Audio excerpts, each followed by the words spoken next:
Conservation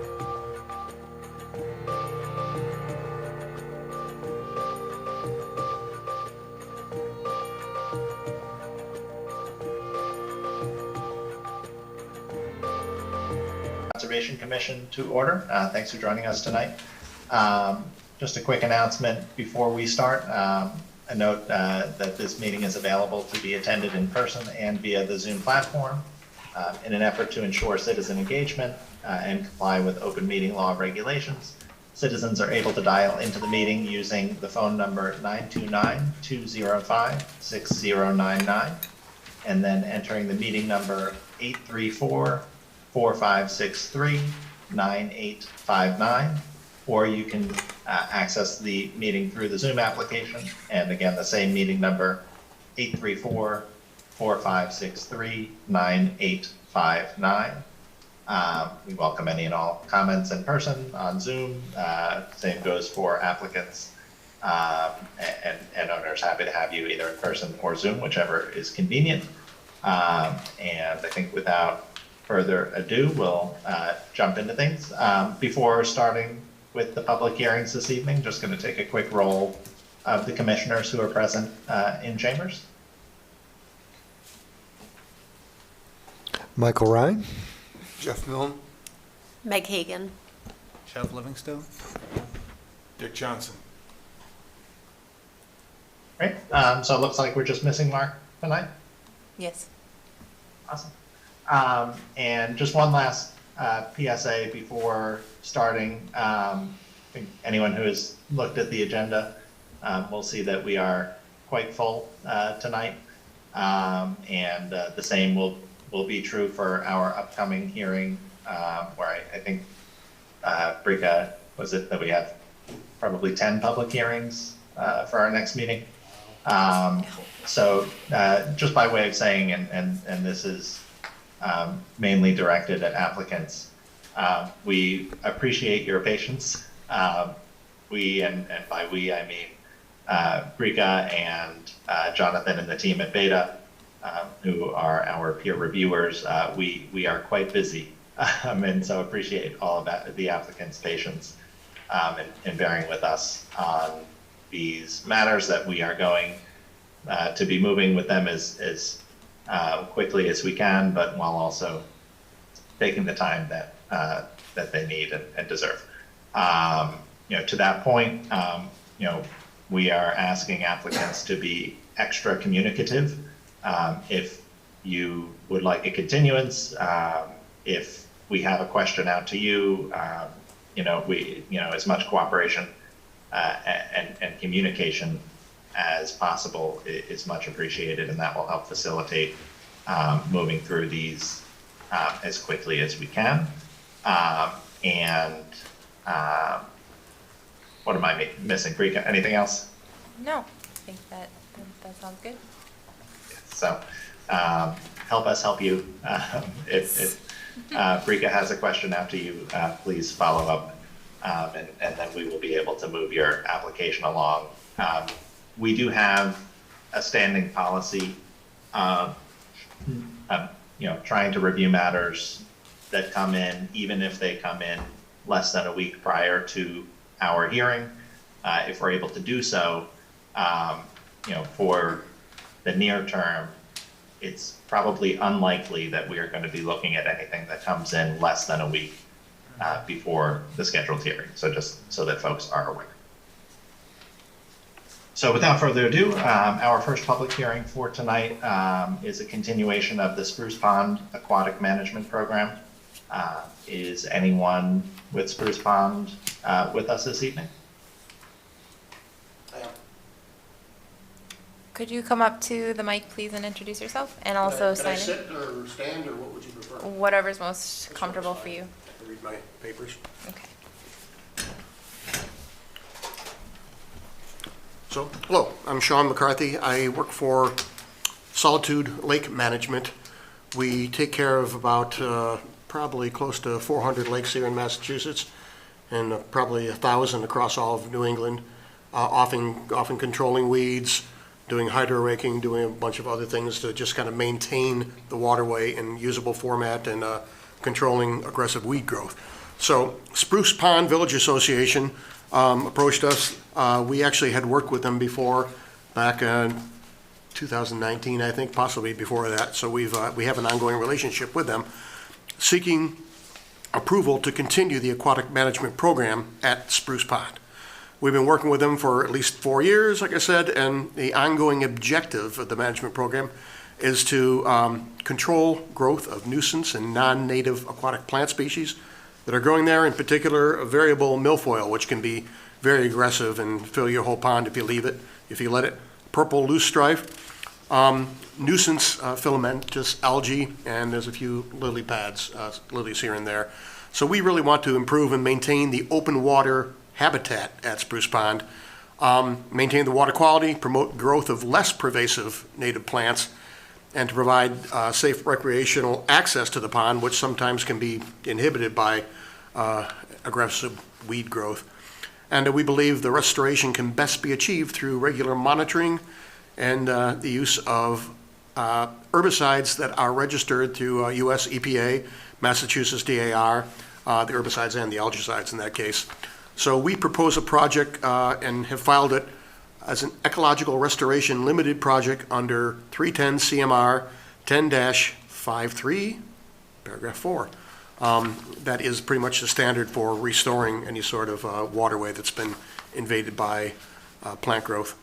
So the idea, like we said, is to protect the interests of the Wetland Protection Act by controlling those species, improve the fish habitat, giving them better open water to swim in, better oxygenation, and improve water quality, and slowing lake eutrophication, which often happens as the plant matter grows in the pond and it dies off, it collects at the bottom, and it creates a lot of phosphorus growth in there, which can in turn lead to filamentous algae, which is one of the things that we want to deal with tonight.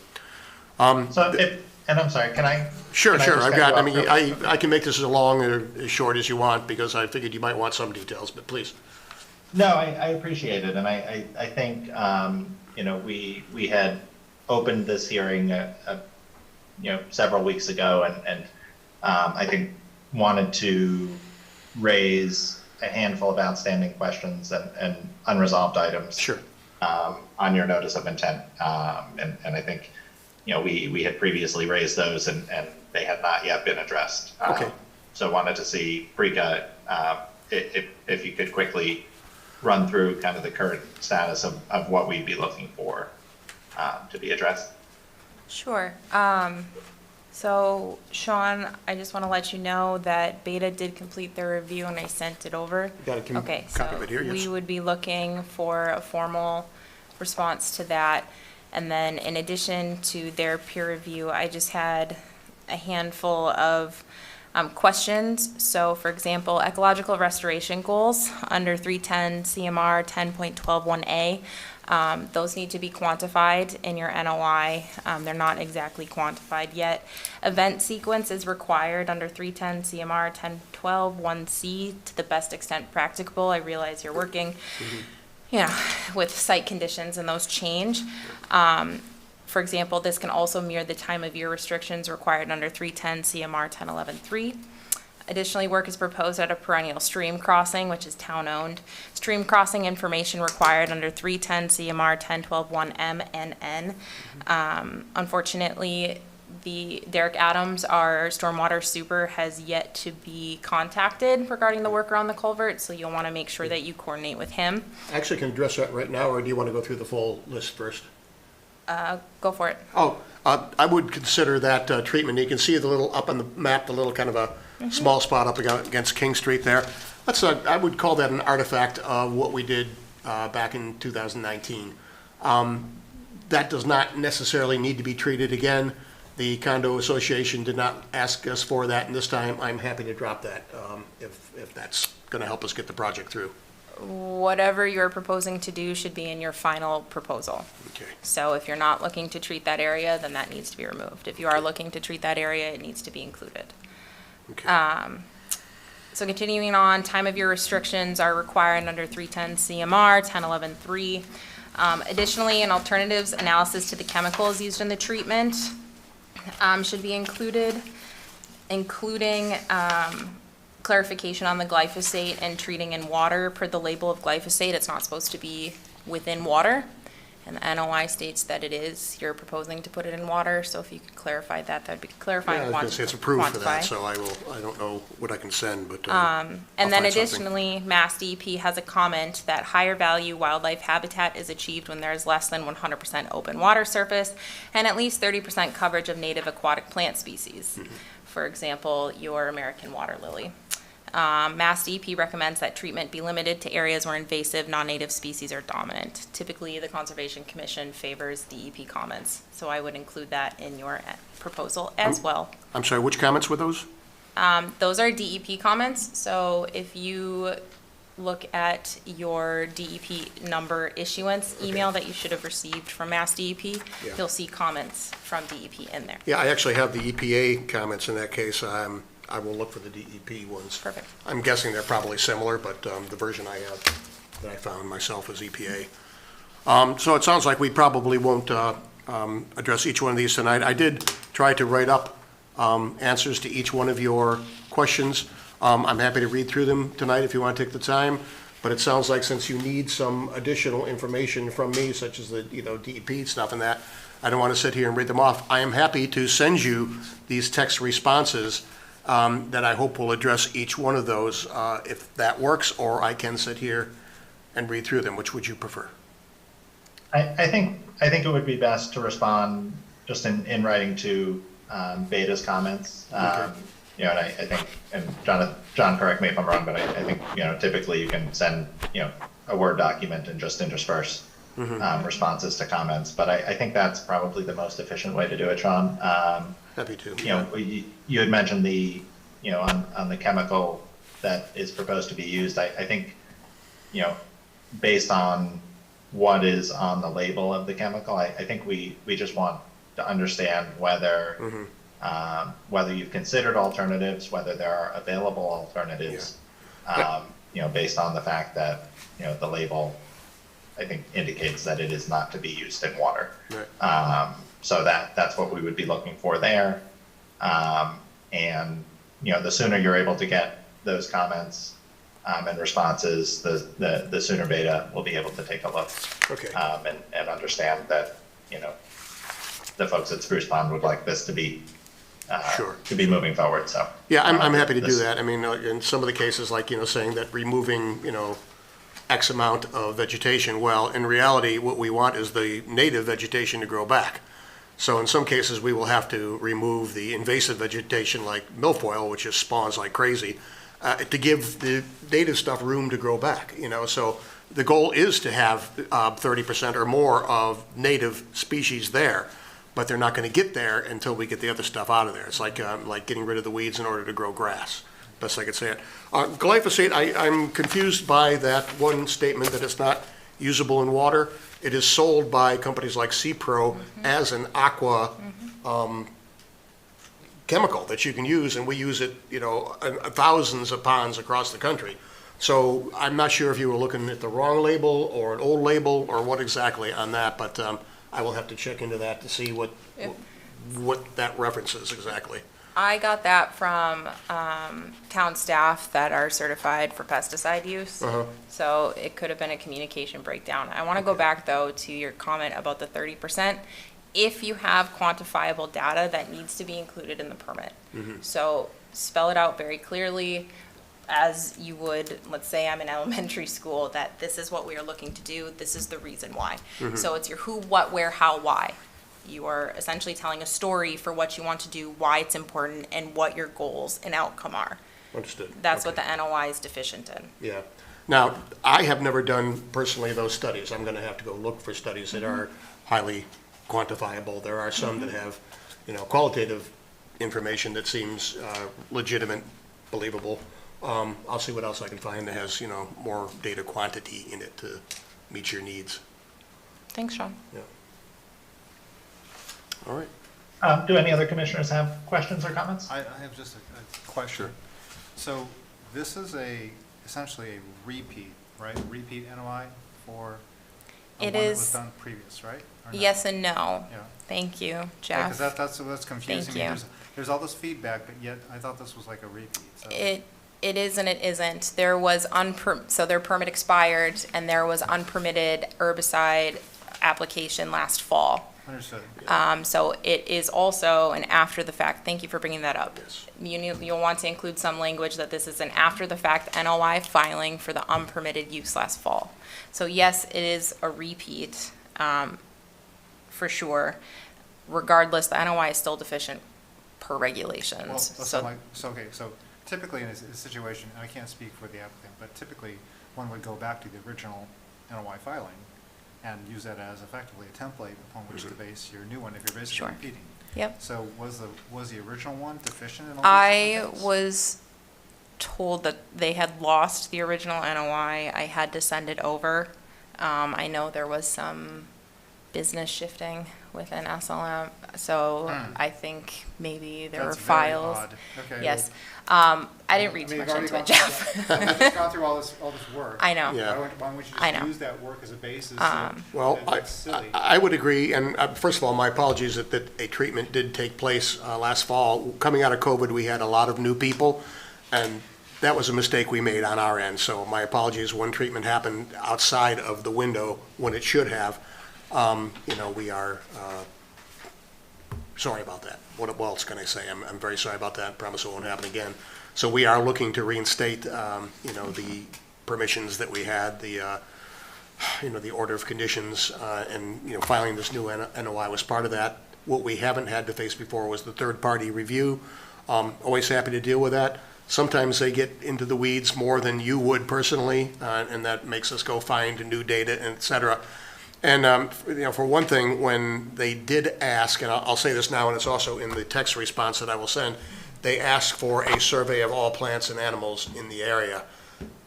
That pushes a very expensive burden to hire 3 third-party people for the client for something that they've been doing for a while. And so I would ask about how serious that is, and I would also argue when it comes to doing species surveys, that maybe something like that should be part of a broader town-wide effort, because most ponds are the same, unless they have been surveyed by the state, so they're, natural heritage map and things like that, talk about the unusual and the rare species, and we always look out for those. But asking the client to shoulder a burden for all sorts of other additional surveys, I just want to throw out that is difficult, and it places a burden on somebody who is trying to deal with what we call the cost of doing nothing. If they do nothing for that pond, it's going to get choked off. So to balance those needs of the client with the needs of the town, I just kind of want to point out some of those challenges that client might face. Sorry, can I just, go ahead, Jeff. 1 second. Yeah, go for it. Is there anyone present in your organization that was present in the original debates, and they were extensive? Yes. About the use of the pesticides Yes. in the pond? Because that went on for a long time, and it was very, it was pretty egregious. I mean, we went around and around. People were very, very spooked about the fact that we were going to be using pesticides, especially the abutters at the time. So there was a huge amount of debate. And so the NOI incorporates a great deal of that debate. So I am startled by the comments I'm hearing. It's as if none of that is either realized or acknowledged. So I'm just having a hard time here with, I'm having a hard time with the comments. I really am, just to be very candid. But go ahead. Sorry, Jeff. Are you startled with me or startled with the Yeah, council? Yeah, I am. I mean, frankly, because I was here through the entire process, and I Okay. remember it vividly, because it was such a fight to even get pesticides used Right. right in that body. And we did an extensive assessment and analysis, and a lot of the, I would say, the compromises that we made were due to the fact that the surrounding residents were very concerned that their kids were going to go and they were going to swim in the pond, and they didn't know. And these are just regular people. They're not chemists. They're not pesticide people, right? Right. So we really had to assuage the current population that what we were wanting to do was really only going to affect, the things we wanted to take out. It wasn't going to impact the water supply. It wasn't going to leach into the soil, this kind of stuff. So not making light of it. I mean, it was all very serious. Right. But it was, so the original NOI, which I have not read since that time, had a great deal of that dialogue, you know, at least I should say it was the result of a great deal of that dialogue. So I guess what I'm hearing is that either this wasn't considered, it wasn't reviewed, it was like a surprise to the organization. None of this makes any sense to me. So this should have been a slam dunk. I mean, it should have just. I think a lot of what was in the previous NOI is in the new one. I mean, we gave you 50 pages of text and maps and things like that. You So know, this is what I'm trying to understand, was the original NOI like actually deficient based upon 2023 standards, right? Maybe that's true, because it was several years ago. I don't know. I don't think it was, but maybe it was. And that's what I'm trying to understand, because I don't understand the discrepancy here, because there's all this feedback back and forth, back and forth. This should have been this should have been a no-brainer. Just submit the NOI, some questions, big deal, you know, beta reviews, and we did have review. We did have third-party review. Believe me, we had third-party review last time.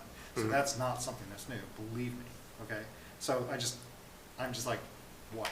I don't get this. So I'm just gonna leave it there. I'm just telling you what's going on. Okay. So that's where I am right now, having lived through it. So, yeah. Thanks, Jeff. Well, now my comment pales in comparison. So they weren't also able to do an extension on the NOI because it expired. Right, I understand that. I wanted to piggyback off of that. I understand that, yeah. Back at you, Sean. I understand what you're saying about it being a cost burden, especially for a survey analysis of species, but how will you know what native species you are looking to preserve, protect, or bring back if you don't do the survey? As of now, we rely on the maps drawn by the state that are available on places like Mass Mapper and that, where they have overlays of not every species, but where they consider, you know, we have found this rare species or endangered species, and the species could be animal or plant. So you're right. I understand that, but what beta is coming from, if you're looking at this as a restoration project, you need to quantify what you're looking to protect, which may or may not be threatened or endangered species. So what I imagine, and I have yet to also review their letter, but I imagine, Jonathan, correct me, they want to make sure that you are targeting certain species and not having adverse targets that are going to cause detriment to those native plants. So how do you know that if you don't fully assess your site? Understood. So- Fair enough. Okay. All right. Anything else? Thank you. Just before we move on from this one, this is a public hearing, so I just want to make sure if any members of the public have questions or comments on this, you have an opportunity to raise those now.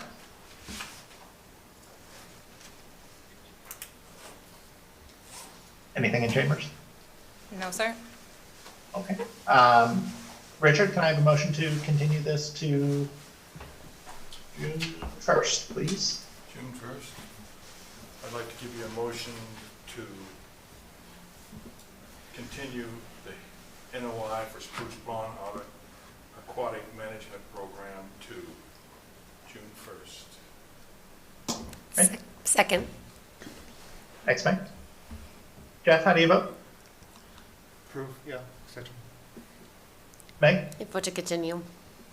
Jeff Milne? Jeff Milne votes to continue. Michael? Continue? Richard? Vote to continue. And I vote to continue as well. So this is continued until June 1st. Sean, thanks again. Next up, we have a continuation of an NOI for 25 Forge Parkway. Is a representative of the applicant or their consultant with us? Yes, in chambers.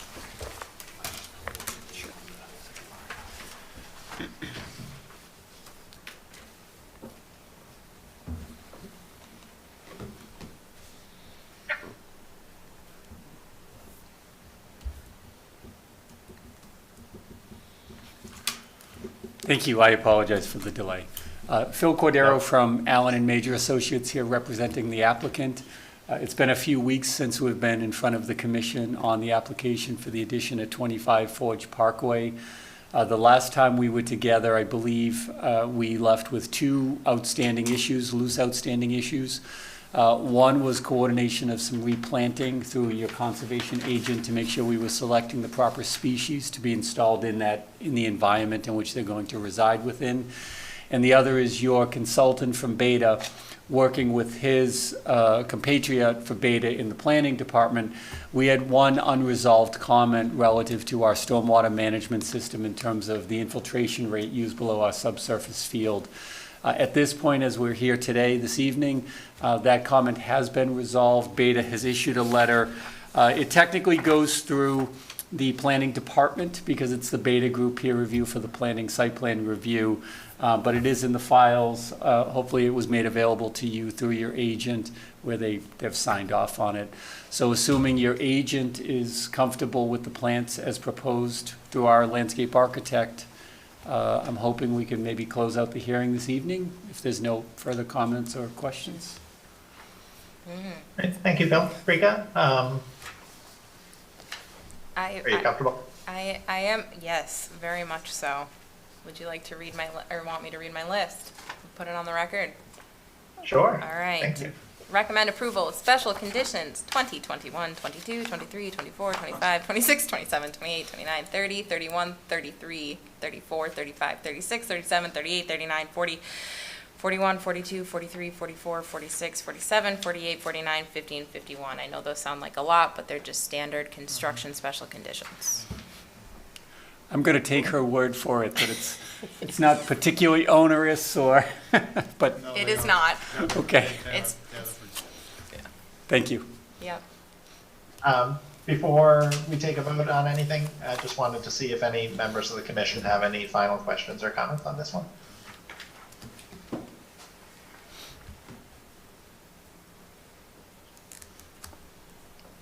And as this is a public hearing, if any members of the public have questions or comments, now is the time.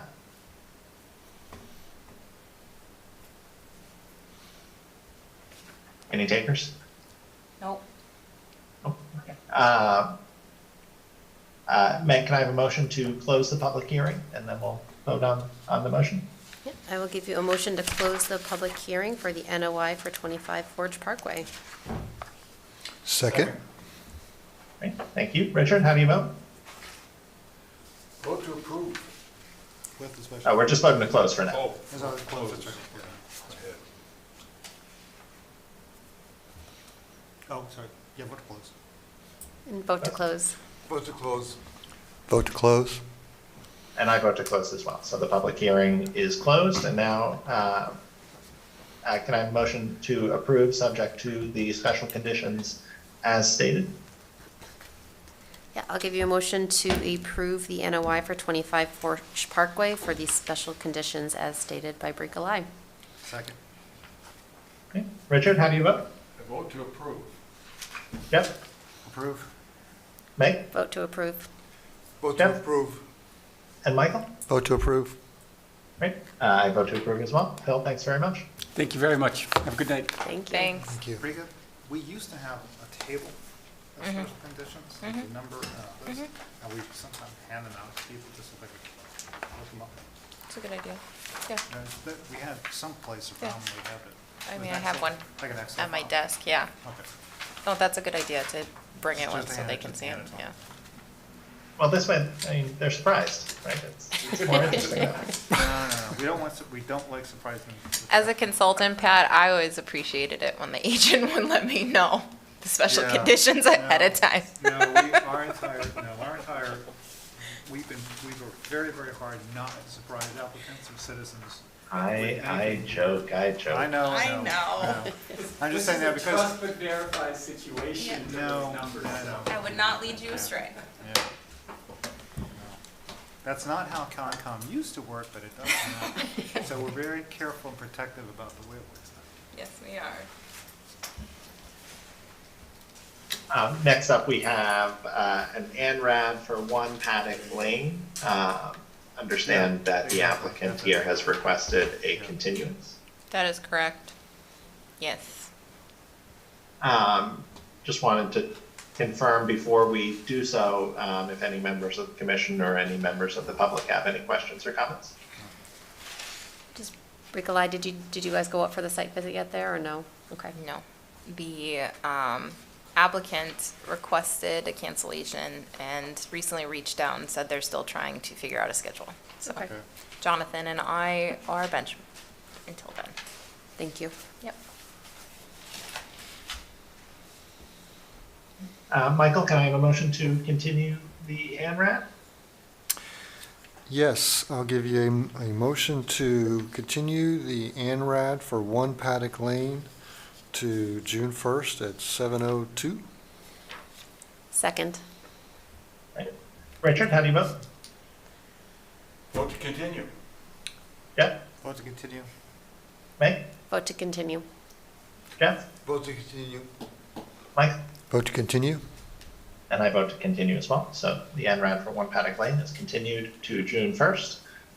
Next up, we have another ANRAD, this one for Maple Gate Solar North. Understand that the applicant here has also requested a continuance. Yep. Same thing, just wanted to see if any commissioners or any members of the public have any comments or questions before we go forward and vote on a continuance.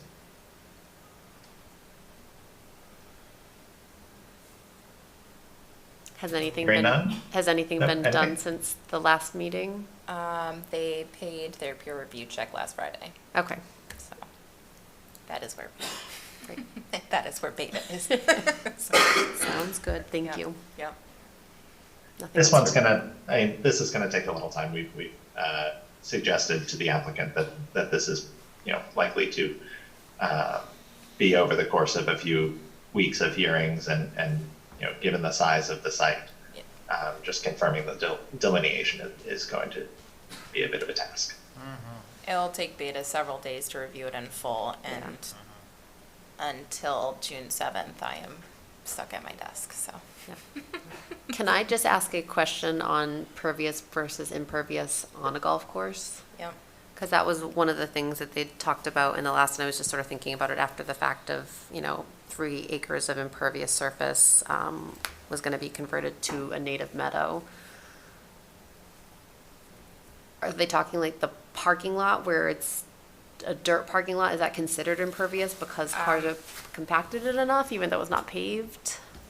I don't believe, sorry, I have a tag on my pants that I'm playing with. I don't believe, I think it's all, I don't golf, so I don't know what the right word is, but all the paths. Yeah, that's what I was thinking. Okay. It's all the paths. That would make sense. I would imagine, though, Meg, that their native meadow is underneath the panels, Okay, yeah. which is fine, but Yeah. just wording. Okay. So is a path that's not paved considered impervious? So it would have to be just specifically looking at the paved parts of it? That's correct. Yep. Okay, thank you. Yep. And the drive, I think based on the proposal, they're changing the drive too. The drive that's going, not like a golf drive. Yeah. Like the access drive Yeah. is changing too. But we'd only be looking at the Franklin portion of it, not the Bellingham Correct. portion of it, correct? Yep. Okay, Although I do think the entire project that they're showing to us, at least the entire solar installation, would be in Franklin. yes, Yes, yeah, yep. thank you. Any other questions before we vote to continue? Good. Jeff Mill, can I have a motion to continue this to June 1st? Sure. I'll give you a motion to continue the NRAD for Maple Gate Solar North until June 1st. Second. Second. Richard, how do you vote? Vote to continue. Jeff? Vote to continue. Meg? We vote to continue. Jeff? Vote to continue. Michael? Vote to continue. And I vote to continue as well. So the NRAD for Maple Gate is continued to June 1st. Next up, we have a continuation of an NOI for 2 Elm Street. Is the owner or the representative on with us? Yes.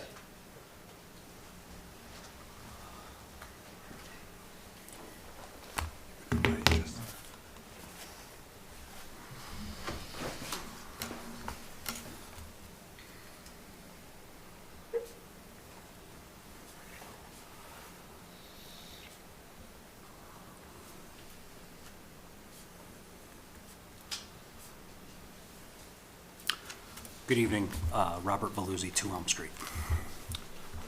Hey, Robert, how are you? Good, yourself? Good, thanks. There you are. Got double duty, babysitting and commissioning. Wanted to see if you had any updates, and Rika, remind me if I'm wrong. I think the main thing was just scheduling a time for everybody to get out there and take a look at the delineation. Is that right? Yeah, I wanted to confirm the wetland boundary line. And I believe we were going to meet again on site just to take a deeper dive into possibly the replication area and or retaining wall or slope or whatever. But yeah, I was waiting on Karen.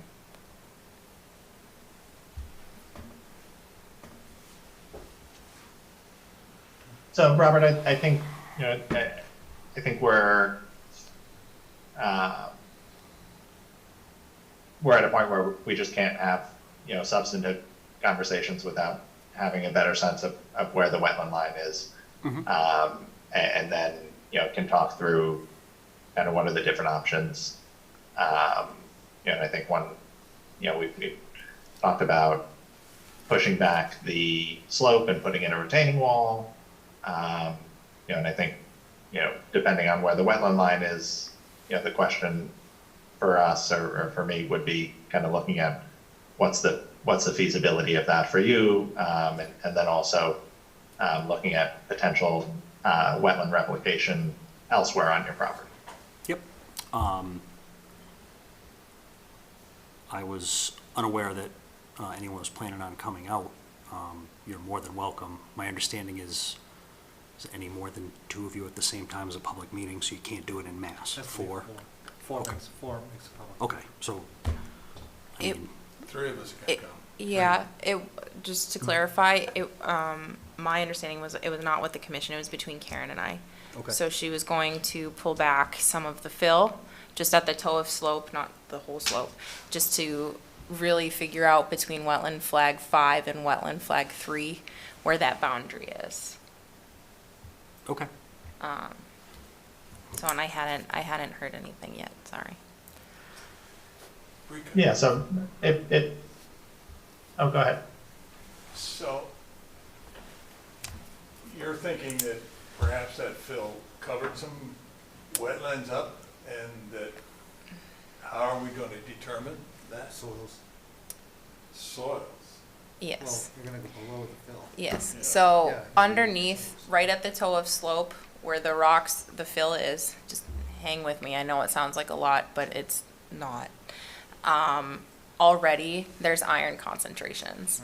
So it's really easy to tell that the wetland does extend under. There's some vegetation. All she would need to do is remove 3 stones, 4 stones, not destabilize the whole slope. She just needs to she can cut the middle between wetland 5 and wetland 3.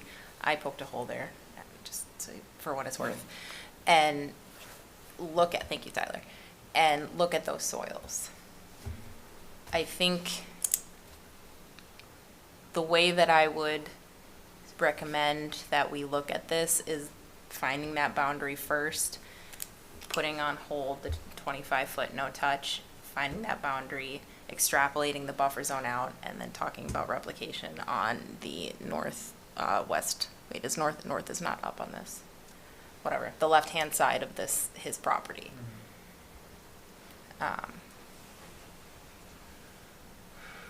Thanks, Tyler. So the southeast. Yep.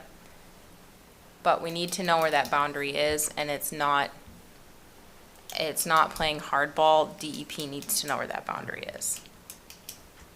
For anyone that's, just out as a remark, for anyone that's actually taken the soils, continuing education, whatever it's called, through MAC, you actually go in the field and you actually do this work. You actually Yep. physically do this. So what she's describing is actually a common thing that's done.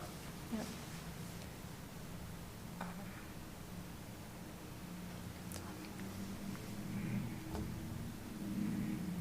And it is low impact. It's not going to destabilize the slope. It's relatively low work. It wouldn't take her that long to do it. So Robert, I think the next step would be if you can have Karen follow up with Rika on scheduling a time for the two of them to go out. And once we have that quantified, that'll enable us to talk about next steps. Okay, very good. I'm fine with her going out, Pat, and poking a few holes. She can fill out a data sheet if she really wants to, or she can just write out what indicators she sees. That's fine. Okay. So. And then I can go out and field verify afterwards, but I don't by any means need to be out there while she's poking holes too. Understood.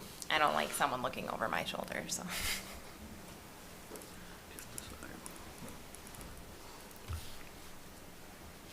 Any questions or comments for now from the commission? I guess we'll just have to wait for more information before you can really decide what you're gonna do. It is better for everybody, more so DEP, that we just, again, I'm just paraphrasing and summarizing, but we find that wetland boundary and get whatever fill we can out of that wetland, and then it's just buffer, and that is very easily permittable under a state regulations. So if I just really want to stress that we're trying to work with you. Right, I think hopefully, like, the idea is to be able to look at this and say, that's, I think, under 5,000 square feet Yep. of wetland disturbance, right? So, Yep. And assuming that is the case, then I think the next step would be, to look at a replication plan and what are some areas that can be kind of easily replicated, per the regs. Yep, and I believe I mentioned it in the first hearing a couple weeks ago.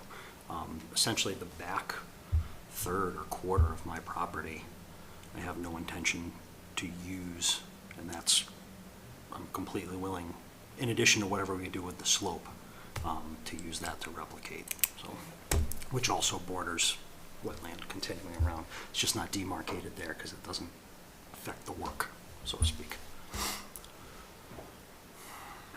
Okay. I think barring any other comments, and we'll just confirm too that, again, public hearing, if any members of the public have any questions or comments, you're welcome to share those now, but otherwise I think we'll continue this to June 1st, and in the meantime, can hopefully get some more information just on the delineation around the slope. June 1st. Michael, can I have a motion to continue this to June 1st? Give you a motion to continue the NOI for 2 Elm Street to June 1st at 7:04. Second, Great. Richard, how do you vote? vote to continue. Jeff? Vote to continue? Meg? Vote to continue. Jeff? Vote to continue. Michael? Vote to continue. And I vote to continue as well. Thanks very much, Robert. Thank you.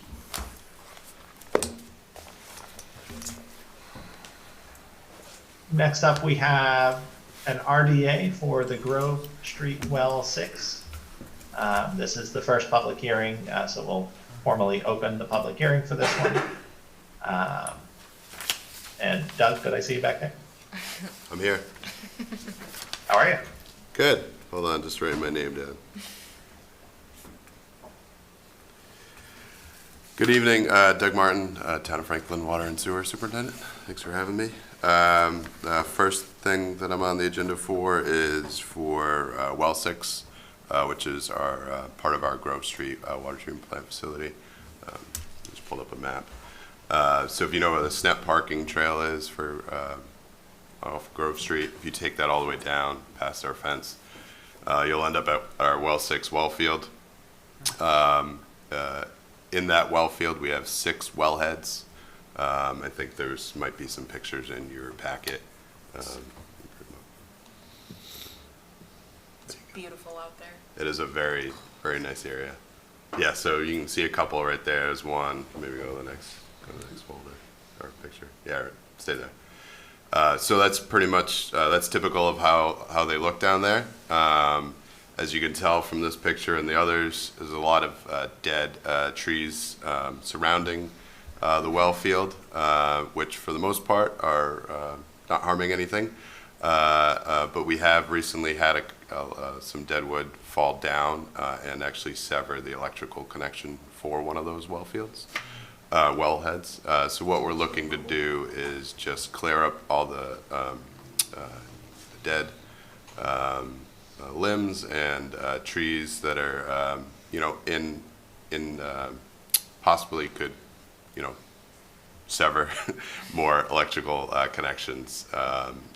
So the extent of clearing would just be any limb or tree that would be in the vicinity. If it fell, in the right spot, it would hit one of the wellheads. And then we're going to leave anything that's short enough, we'll leave it alone, or cut down to a certain level so it's not a danger. And then anything that we do cut, we're going to leave there. Just curious, I have two questions. Okay. It's two-part. One is, are the wellheads, as we see them here above ground, are those structures insured? Does the town insure those structures from damage?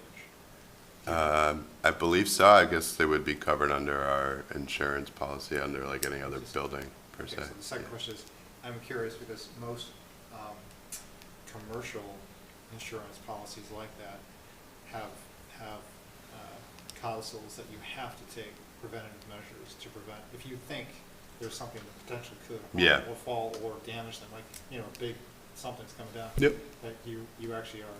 And if you don't do that, then you're, Right, then you're I'm allowed. just saying, it may be more than just a, nice to, because to say that, well, it might be actually that we're compelled to. Yes. The town is compelled to do this. Understood. So, That's a good point. What was your second question? that was, no. Oh, that was two. That was it.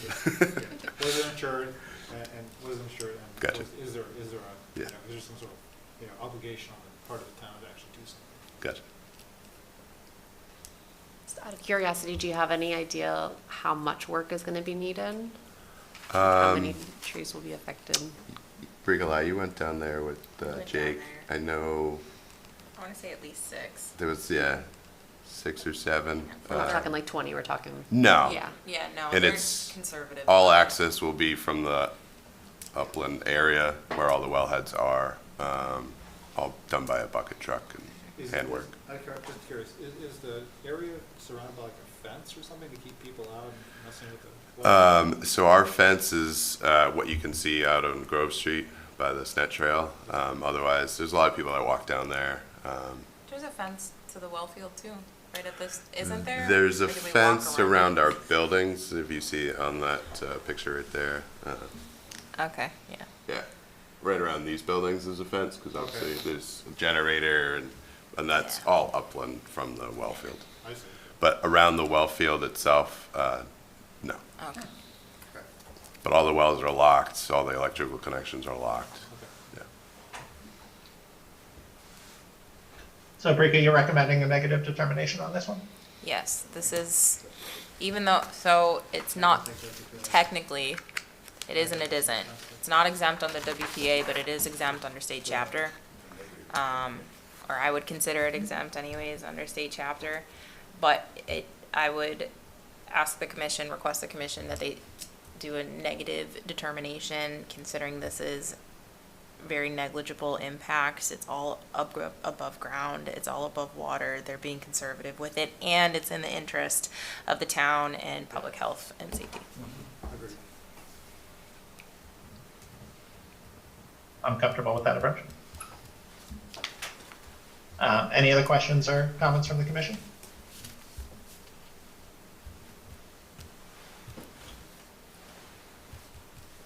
And this is a public hearing. If any members of the public have questions or comments, you're welcome to raise those.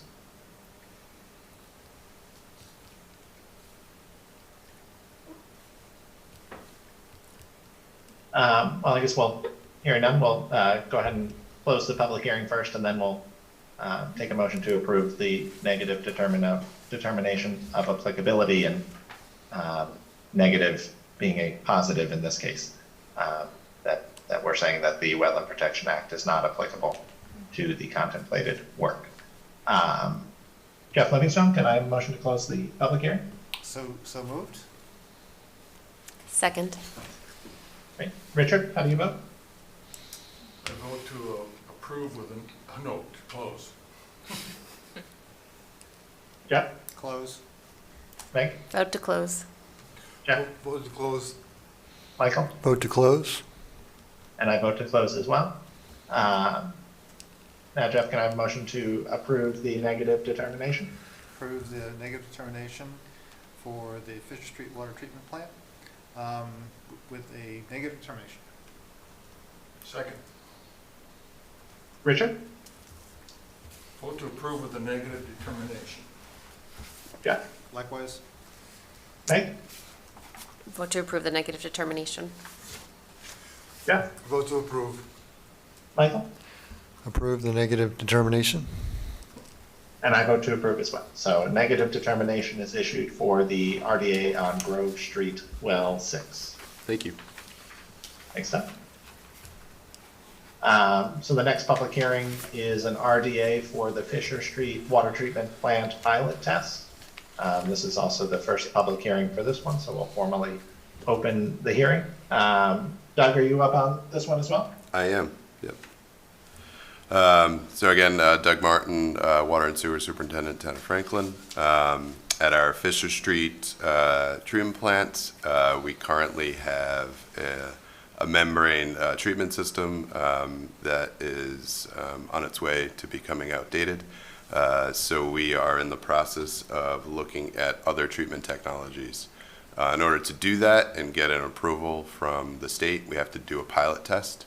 What that involves is bringing in a trailer with different test media that will filter the water through. That test media then is going to get discharged out into the storm drain over there, or the water test, not the media, the test water will get discharged out into the storm drain, which then makes its way into the wetland area. Man, that's the short of it. So, any questions? What's the size Great, of the trailer? thanks, Doug. Go What's the size of the trailer? I don't know if we showed a picture of it. Yeah, there's a Did we? picture. Yeah, here. I It's think we small. did.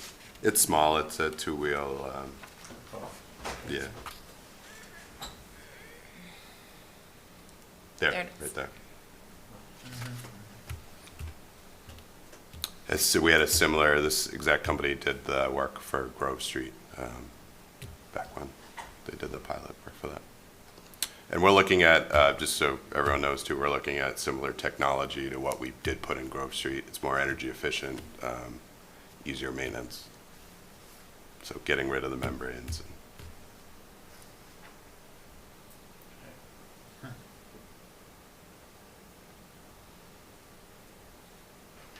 Rick, any concerns, issues, or otherwise this exempt as well? Yeah, same applies. It's exempt under state chapter. It's actually exempt under the Wetlands Protection Act as well, considering that DEP and the WPA do not consider basins jurisdictional. Our local bylaw does, and these basins have most definitely turned. To that point, I would also like to note that, Jeff, you may remember this, but years ago, about maybe a decade or ago now to this point, Brutus, the DPW director, did write a letter to conservation and to the commission stating that any work within buffer zone did not need to come before the commission, which I think is fair. Courtesy notification is always greatly appreciated, but I would just like to note to the commission that now that DPW is coming before the commission with these RDAs, it is definitely in an effort to gain transparency, Yeah, communication, transparency. interdepartmental collaboration, and things of that nature. So I would most definitely recommend approval. Thanks, Brika. And Yep. we appreciate the transparency. I think it's good for the process. Definitely. This is a public hearing. Do any members of the public have questions or comments?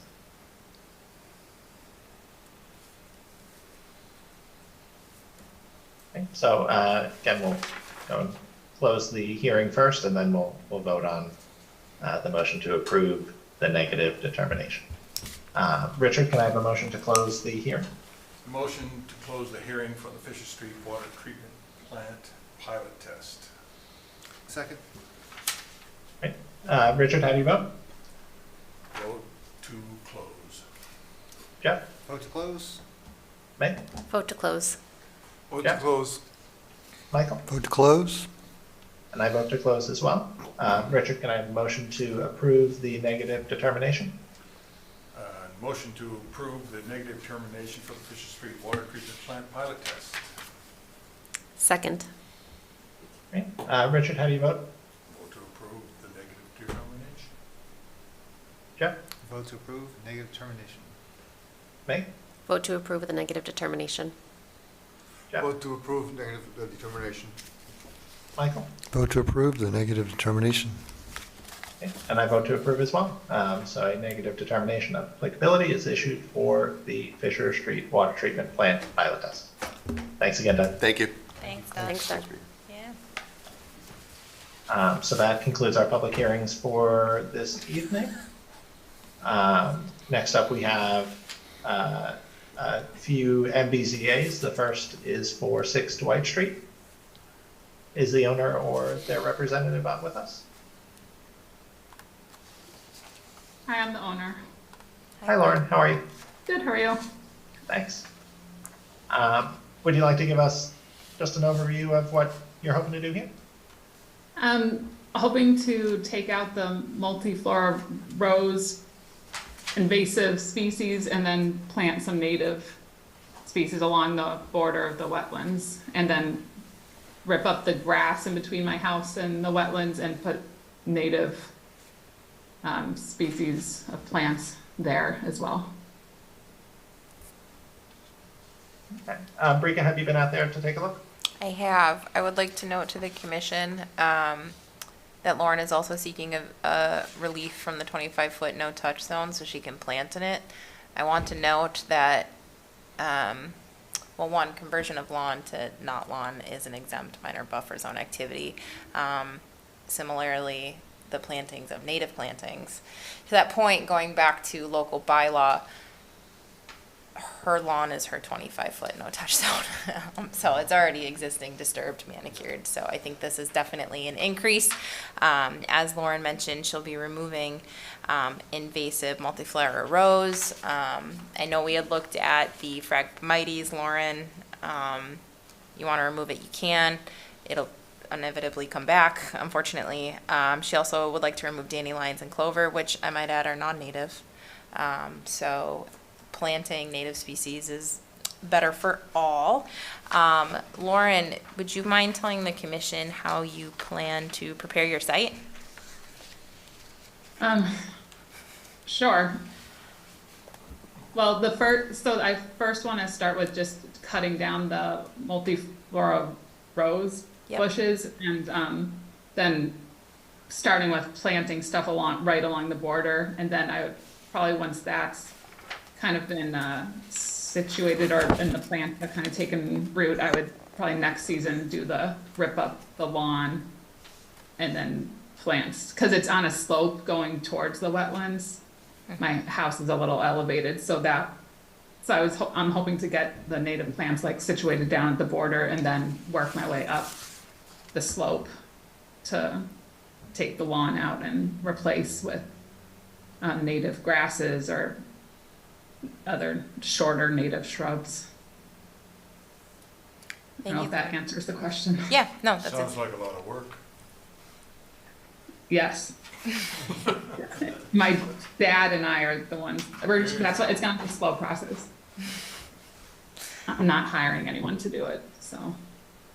Laura, do you anticipate bringing in any machinery to help? What are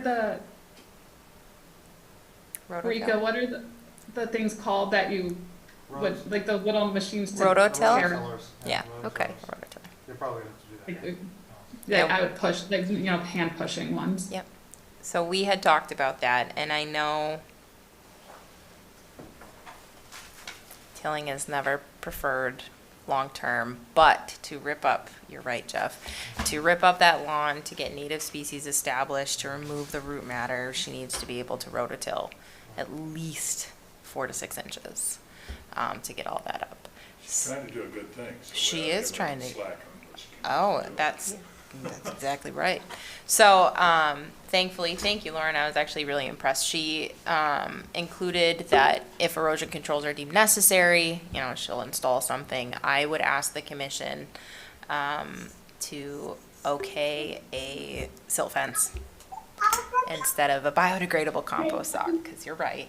We don't want to be a burden to our, homeowners, but before she goes out to buy an erosion control, compost sock, I would actually like to add some conditions to the permit, to be able to have her use me as a resource.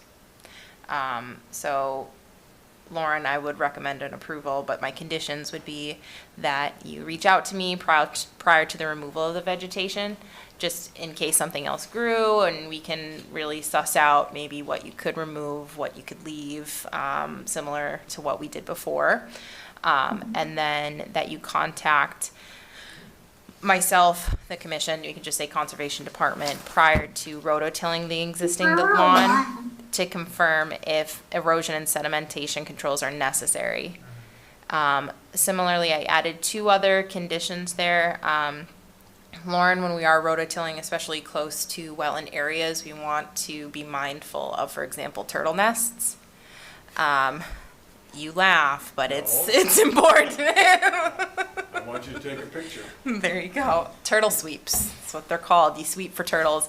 So just, and again, I know it's next year, but if you're thinking about it, you see a turtle coming up in your lawn, maybe just kind of visualize where they're going, mark where they're going, however you want to do that, or do it before May. That's when they start coming up. So, and then that was my last condition, was potentially conditioning the time of year for tilling. But instead of being overbearing, I'd rather just have a conversation with you, Lauren, when you're at that time. So. And I'd recommend you get the biggest rototiller you can when you start that. Yeah. Yes. But otherwise, I think it's a really good project, and I'm very excited.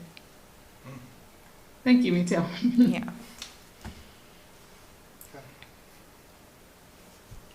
Hi. Heather. Add a condition that those 2 need to help with all of it. Free labor. Meg, can I have a motion to approve the MBZA subject to the conditions that have been stated by Brika? Absolutely. I'll give you a motion to approve the MBZA for 6 Dwight Street, including the conditions outlined by Brika Lai. Second. Richard, how do you vote? Vote to approve. Jeff? Approve.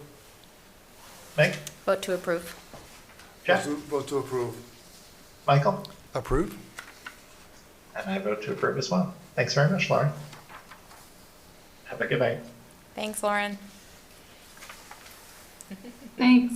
Yep. Bye.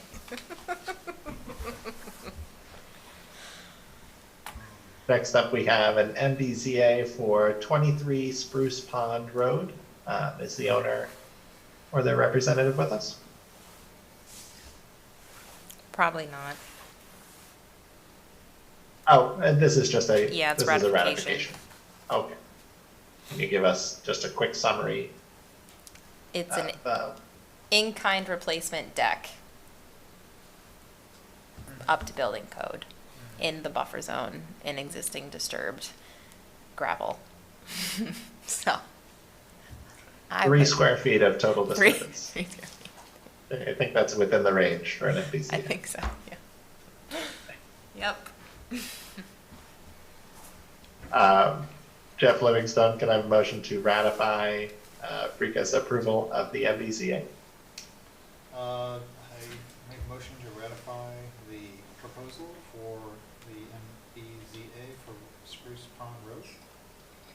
Second. Richard, how do you vote? I vote to approve. Jeff? Vote to approve? Meg? Vote to approve. Jeff? Vote to approve. Michael? Approve? And I vote to approve as well. The MBCA for 23 Spruce Pond Road is approved and ratified. Hey, Pat, Yes, can I interject real quick? you may. Because I'm realizing that there's an MBZA that is supposed to be on our agenda that is not, but they're in the peanut gallery. Can we add 5 Laurel Court, please? Oh, yeah, well, they're on the real agenda, so that Are one- they? Okay, they're not on my agent report, so just disregard. It's a very busy day this morning. Oh, okay, yeah, that's right. Okay. we can make a minor exception. Well, thanks. Oh, I see, so, okay, so. Yeah, I see just missed it. 1314, I see, so there should be Yeah. another one, okay, no. It's just my Got it, okay. screw up. Nobody QAQCs me, Jeff, so you're left just to me, sorry. We'll make do. Yeah, well, thanks, Pat. 5 Laurel Court, you're up.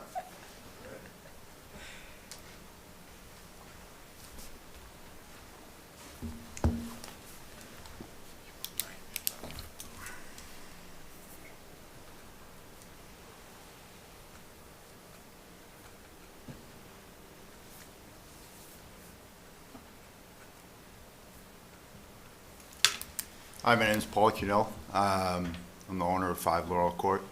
My wife and I are looking to put in a 24-foot round above-ground pool right off the back side of our house.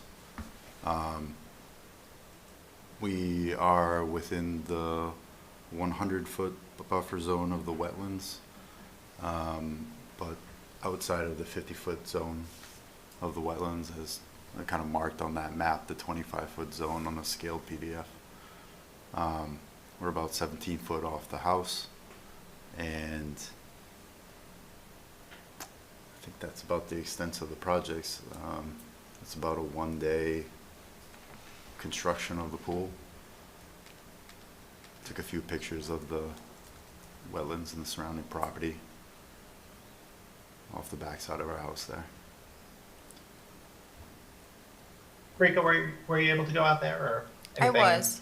Yeah, I have no concerns. The pool is very close to the house. It's already an existing disturbed lawn. There's sheds, playgrounds, all sorts of things. And since you Oh, made the joke, yes. yes, where are you dewatering? Not into the wetland. Thank you. Thank you, Rika. That was the one thing I was told to remember. We should not. Good answer. Yes, Yeah. won't happen. I recommend approval. And I will sign off on your building permit. Okay, thank you. Any questions or comments before we vote? All good. Michael, can I have a motion to approve the MBCA for 5 Laurel Court? I'll give you a motion to approve the MBZA for 5 Laurel Court. Second. Richard, how do you vote? Vote to approve. Jeff? Vote to approve? Meg? Vote to approve. Jeff? Vote to approve. Michael? Approve? And I vote to approve as well. Thank you, Paul. Thank you. Thanks. Enjoy. I just want to say Brika was super helpful and responsive during the whole process. Thank Oh, you. thank you. Thanks, Paul. Let's go, Natalie. Rika, you're up. Natalie's up. Natalie, you're up. That's telling. You're gonna sit? Yeah, you wanna, no, we can, I just do better standing because then I All can right. fidget. let's go. Where are we standing? Right. All right. It's easier to talk with your hands when you're standing. As I like throw my papers across the room. All right.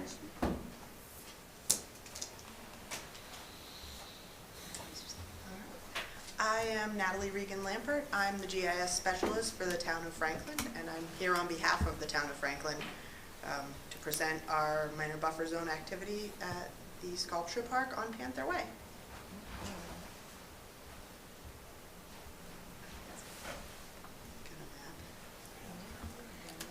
It's your Get a map.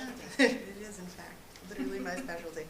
All right, Before I get into the details of our proposed work, I just want to briefly touch on why this is important to the town. And I think that probably everyone here is familiar with the history of this site, but just to kind of put it out there for anyone who might not know. The site is the former town swimming pool. In 2014, it opened as a sculpture park. And what's great about it is it's an accessible open space. It's not far outside of downtown, it's close to the highway, and it's easy to walk through and kind of take everything in very quickly, 10 to 20 minutes. It's only about 1/5 of a mile around the whole park. But you gotta give folks a reason to stay in the park and enjoy that little bit of space. So that's what this proposed work is all about. And it's twofold. The permanent impacts are, things like concrete slabs for benches, concrete footings for signage, and then the exciting part, in my opinion, are the temporary impacts, and those are the restoration of native plant species throughout the entire park. I got a little bit ahead of myself here, but I just want to say that it's our hope in revitalizing this area that visitors to the park will be able to appreciate and enjoy the space for years to come. So we want to set it up right for the near future, hopefully more than the near future. And one of those things is increasing the diversity of plant life in the park, not only to create more food and habitat for wildlife, but also to serve as an educational tool to demonstrate the benefits and the beauty of revegetation with native plants. We also, the spaces that are being made available for artwork, they're all previously cleared. So the entire park is previously disturbed, but, thank you, Tyler, perfect. As you can see, like some of the spaces there, this has all been cleared leading up to 2014. This is a refresh and I think an improvement of an existing area. Also, things like the benches and the picnic tables, that's going to create the opportunity for people to stop by and actually stay a while and kind of soak in what they're looking at, not just the art, but the natural habitat of the area. Want me to go into the details of the plan? Mm-hmm. All right. So, as stated in the application, the purpose of this work is to increase biodiversity within the ecosystem of the park via the revegetation of native plants and to install permanent structures within the park to allow for additional passive recreation, picnic tables and benches, and the safe installation of sculptures. That would be the footings. MBZA is being filed because the proposed work will occur within the 100-foot buffer zone to the pond, and the total area of permanent disturbance will be less than 1,000 square feet. All of the proposed work will be in previously disturbed buffer zone outside of or right on the boundary of the 25-foot no-touch zone, and there are no anticipated impacts to the nearby wetland resource areas. A portion of the lion's share of the work is considered exempt from the Massachusetts Wetlands Protection Act, as it consists of the planting of native species of trees, shrubs, or ground cover, but excluding turf lawns. Really excluding turf lawns. Planting of vegetation will require temporary minor excavation of existing disturbed areas within the 100-foot buffer zone. Large areas will require tilling of non-native turf grass to prepare the area for seeding and plugs. Small areas will be hand dug, and scarification, that's most likely needed. If you look at, north isn't exactly north in this, but if you look at the top left of the pond, it's an area of compacted soil. So scarification of compressed soil will be needed, along with the addition of high quality soil to ensure successful seeding and other revegetation. All herbaceous plants will be dug by hand, and the holes will generally be about a square foot or less. Removal of invasive species that have been observed in the park so far, and this is not an exhaustive list, but we've found Japanese knotweed, garlic mustard, multiflora rose, mugwort. That needs to be at least initiated prior to planting and seeding most of the areas. And the removal will be performed by town employees or potentially volunteers under the supervision of town employees. The installation of concrete pads and footing will require minor excavation of existing disturbed areas within the 100-foot buffer zone. All art spaces, for example, will have a sign which will require a 1 square foot concrete footing. New installations will be allowed up to 5 1 square foot concrete footings, 12 to 36 inches deep, and that's needed to safely secure the sculptures. They're a liability and just a hazard in general to safety if they're not properly secured. So we have to make sure that they kind of get in there properly from the start. All footings and signs will be dug and installed. All footings and sign footings will be dug and installed by the town. Picnic tables and benches, also done by the town, that will require concrete pads to be poured. And if necessary, if deemed necessary by the commission or the conservation agent, we will use erosion control. I can also quickly go over the details of each impacted area, but stop me now if anybody needs more information on the general gist of the project or anything like that. Yeah. All right, so there's some form of picture for each one of these. Also, total impacted area is right about 10,000 square feet, but the temporary impact is over 9,700 square feet, leaving the total permanent impacted area, and this is all footings and a handful of concrete pads, to 314 square feet. All right, so going around the pond, this one's general, and this speaks for everything. Permanent impacts about 122 square feet, and that's 1 square foot footing for a sign at 27 spaces.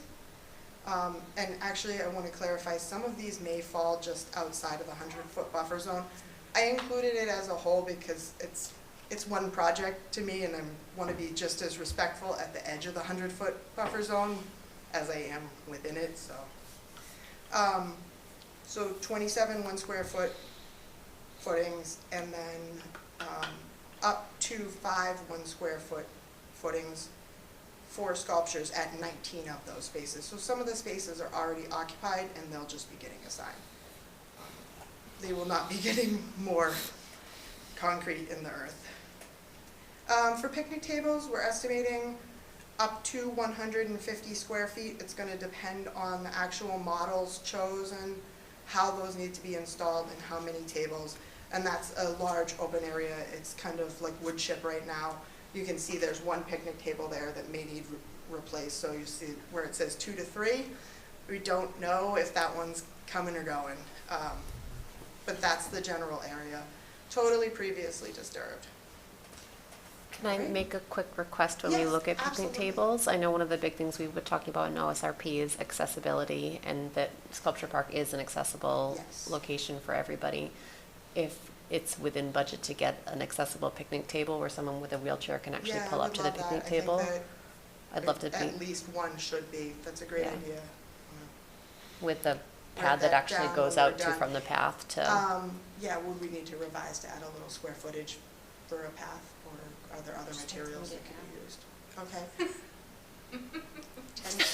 10 feet wide by 20 feet?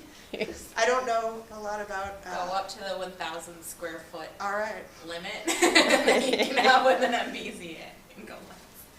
Jeffrey chicken. So 1,000 minus 314. Because when we were talking about this, the original conception of this, the idea was to actually have places that people could come and sit and eat lunch Yes. while they were doing, and actually, if you talk to people in the town, shortly after this went in, you had people come to you, it's so dumb, they don't have any place to sit. It's like, we were gonna sit, like, for the kids, but like, they're like just running around, and we gotta take them someplace. Yep. So, Right there with you, and I do love the idea of an accessible bench. I know that early on in the process, it was mentioned by our, yeah. It's concrete, same thing that, So, whoever mentioned earlier. so what would we say that that would be approximately 600 square feet of pathway to get to an accessible? Okay, I'm gonna add that right now, even though I don't think we need it, but just in case. The whole 600 square feet. And that would be coming off of the existing parking lot there, going towards the picnic bench area. I would love to be able to provide more accessibility on top of the general accessibility that's already in place by having, you know, a solid surface for a pathway and a lot of wood mulched areas and that sort of. Back to my details, sorry. Benches on the back loop, that's the area, there's a bear sculpture there for anyone who's familiar with the park. Across from that, you see right there, the top photos, either depending on what's available and what's best, either 2 smaller benches or 1 large one. Directly across from that, butted up to the existing pavement, we'd like to put pad or pads for a bench there. Ideally, this is maybe a little off topic, we find a model that does not have a back so that folks can face the pond. I know that this fills in more in the warmer months, but it's actually kind of a nice view in the off season before everything leaves out. So I'd like to kind of have everyone be able to look at art and look at nature and kind of enjoy it all together. That's about 30 square feet total. Either way, it's just going to depend on models of benches, but no more than 30 square feet. In the lower pictures, you can see an existing granite bench. We're not 100% sure how that is installed. Talking to the highway department, they believe that it's just like a cement footing, if anything. So assuming that, we would want something of a similar size and similar installation. This one would need to be moved over to allow space for another similar sized and similarly installed bench. Looking at about 12 square feet of total impact. All right. One of the things we talked about, this is again going all the way back to the beginning, we talked about having dedications. Yes. People actually donating to have certain benches dedicated. Like there are people like maybe that really love the arts. I think that would be contribute, or the artists, the former artists in Franklin, something like this. Which actually, we have a lot of people that do crafts and artwork, and I mean, some of that is actually shown downtown at the art center we used to do. And that is one way to actually raise funds for these kinds of improvements. Yeah, I think that would be really nice. Bring that up. This is coming top down, Okay. so it's being rededicated in June. Oh, is it? Okay. Yeah. And that's Yeah. like a So that's soft something kickoff of everything. And just FYI, so Needham did something similar to the area around the town center. Yeah. And they actually they put in like, I think we actually did that too. We put in bricks. Yeah, there Right, is dedication bricks? Yeah. Dedicated bricks. when we get back to the map, you can see, I think you can see the difference in the aerial photo. There is if you're going out toward Panther Way, between the 2 stormwater facilities there, right in the path, you can see it's like a soft orange patch. That's the memorial bricks or the sponsorship bricks. Sponsorship bricks, Yeah. exactly. So there's a section now, and that was actually kind of thrown out there casually at the last minute, that maybe we should extend that area. I don't think that that would entail any impact. I would make sure that's on the other side. Plus 100-foot buffer line. Yeah, it's another way to get more more of the citizens involved into the, you know, like they did to the memorial, like they did when they redid the memorial downtown, there in downtown, right, which was Yeah. huge. A lot of people got involved in that.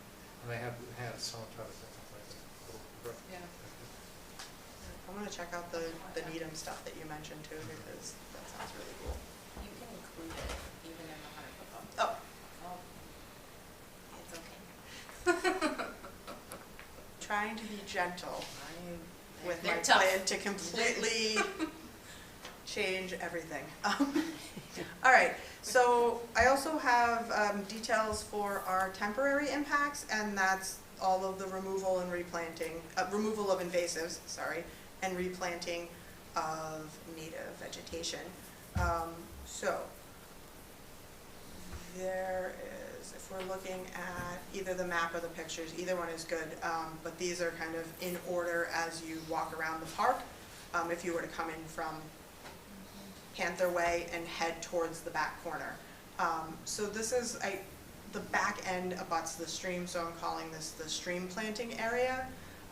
There's right now knotweed there. Would like to get that under control, and then, or at least start to get it under control. And I think that the portion of this area closest to the path, it's free of knotweed, and it could, revegetation could actually start there and kind of go back towards the knotweed, hopefully to have something established to combat anything that might survive efforts to remove or suppress it. Also, the next area down, Pond Street parking lot. So this area kind of goes from that extended bridge boardwalk type area over to that back parking lot that abuts on the other side, the picnic area. I'd like to kind of fill this area with a mix of more formal plantings at the front and just let it do its thing with natives at the back. To that point, it currently has garlic mustard. Oh, sorry, I forgot to mention, it's about 2,800 square feet total area. Again, as with the previous section, the area closest to the path does not have garlic mustard right now. So I'd like to get that area established. Specifically, there's a plant, golden groundsel, if I'm pronouncing it correctly, that's shown some promise in being able to grow where garlic mustard has previously grown or is currently growing, and to able to kind of fight back. It's one of the few plants that can tolerate the chemicals that the garlic mustard deposits into the soil. So I'd like to, and of course it's native, I'd like to plant that almost as a buffer within the area to keep back the bad plants and kind of reestablish what we hope to see in this type of area. This is an area that needs more observation. It's currently planted with Rosa Sharon. Rosa Sharon's not technically invasive, but it's not preferable.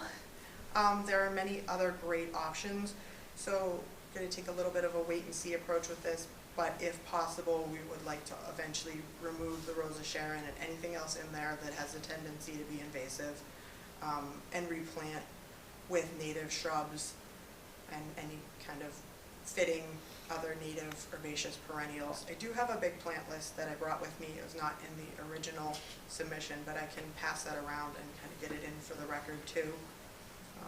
That's 434 square feet. A big one here is the extension of the vegetated buffer on the south side of the pond. That's currently got turf grass. It will require tilling prior to revegetation. Proposed revegetation would be a mix of seeding and plugs, hopefully kind of using the plugs closest to the existing vegetation to act as a natural kind of, just to help with any kind of erosion and sedimentation. There is existing buffer there already, and this would be a place where I would defer to Bricolai's expertise for whether we need actual erosion control during the process. That one is 1,616 square feet. In that back loop, I'm looking at planting native plants in front of all of the spaces for sculptures. I want to observe to see what's there. There may be some existing plantings that are beneficial there. There may also be some invasives that need to be removed. This would be hand dug, planting of native shrubs, herbaceous perennials, possible addition of high quality soil if needed. And that is 563 square feet. There's an existing wildflower patch after that. I need to see what those wildflowers are. I was not here when they were in bloom last year, so I want to observe that and make sure that there are things that we really want and potentially add a little bit more to it. The total area now that's existing is 572 square feet. Don't think that would all need to be disturbed. This would be add a shrub, add an accent plant, or potentially remove invasives. There's a very small corner garden as you go around the pond next to an installation called Mandy's Garden. I'm calling that the pond side planting. It's just under 200 square feet. I got a little creative with some of these names here so I could remember which ones were which. I'm not laughing. Oh, I thought you were laughing with me. It's endearing. I think it's great. There You're doing a good job, Natalie. is a large, unfortunately healthy multiflora rose here I would like to remove. And there is some existing vegetation emerging there. I think it's something like a daylily. Not the best, but I want to weigh the option of removing it since it's very close to the pond and in case there's anything beneficial mixed in there. But I do have in mind to plant a native shrub where the multiflora rose is because there's a little bank there that probably could use the stabilization along with other things like potentially irises and marsh marigolds and a handful of other very cutesy things that are also beneficial to wildlife and fit the nature of the installation next to it, kind of a little play off of each other there. Again, under 200 square feet. Coming around the corner is the area that I propose to replant with native ground covers. That's 778 square feet. This is existing, disturbed right up to the water's edge. There's a concrete wall there.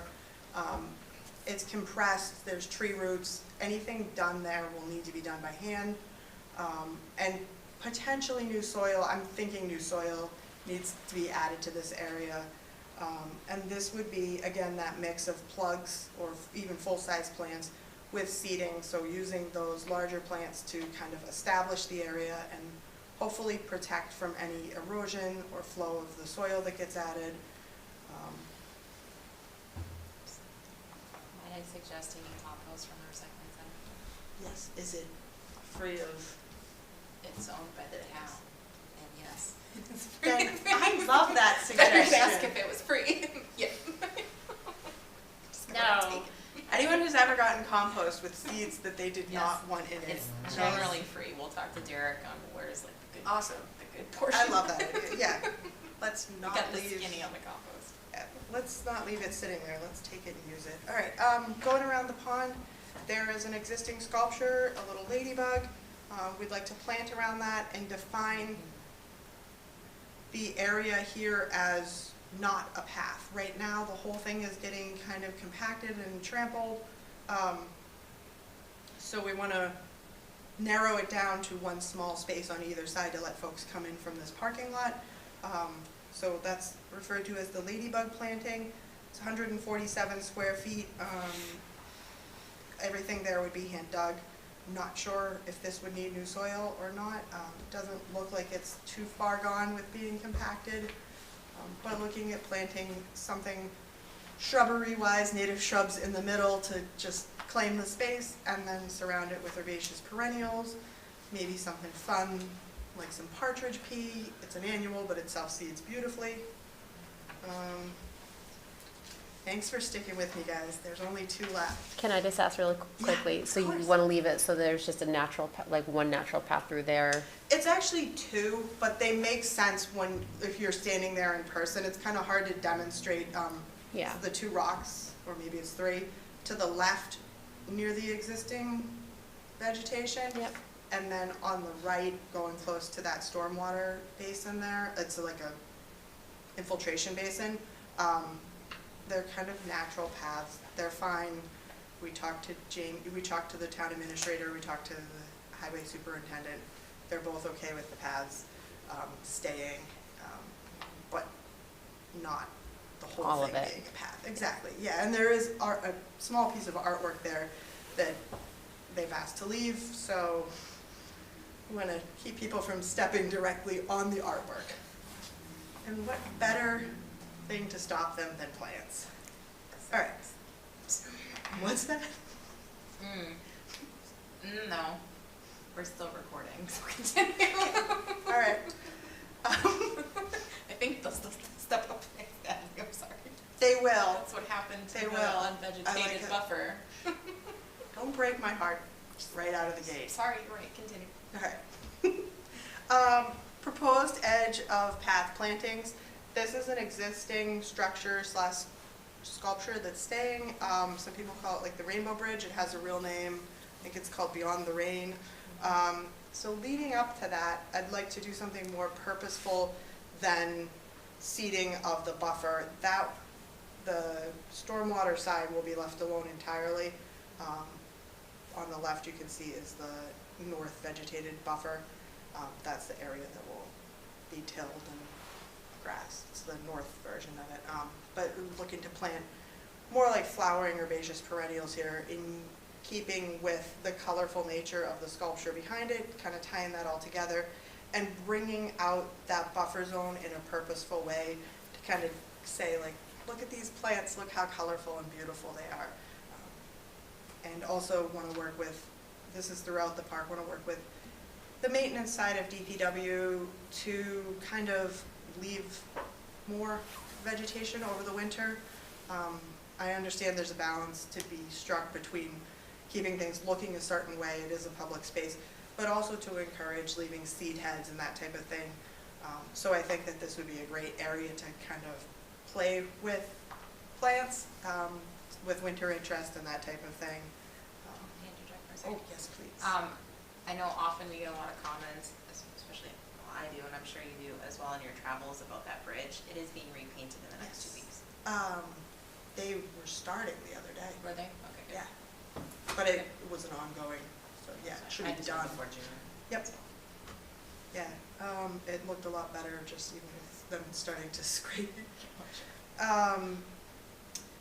The last thing is that north vegetated buffer. This is another larger area, over 1,500 square feet.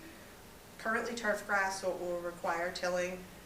And once again, using a combination of plugs and seeding to ensure that everything establishes efficiently and that help maintain the slope stability. And of course, if needed, this would be another area where I'd be reaching out for kind of more info on whether we should also be using some kind of erosion control in the process.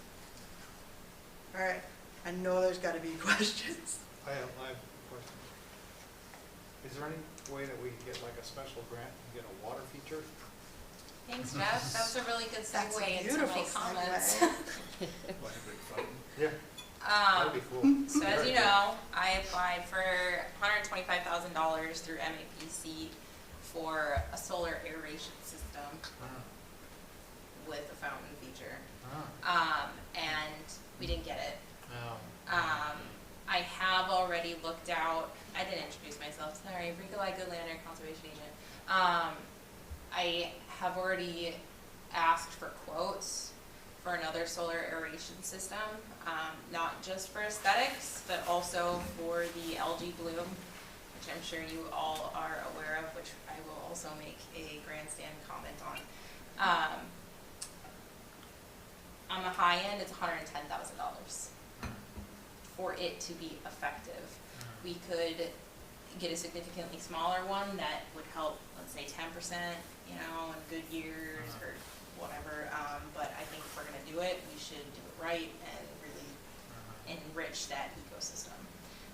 The $110,000 one is actually really cool.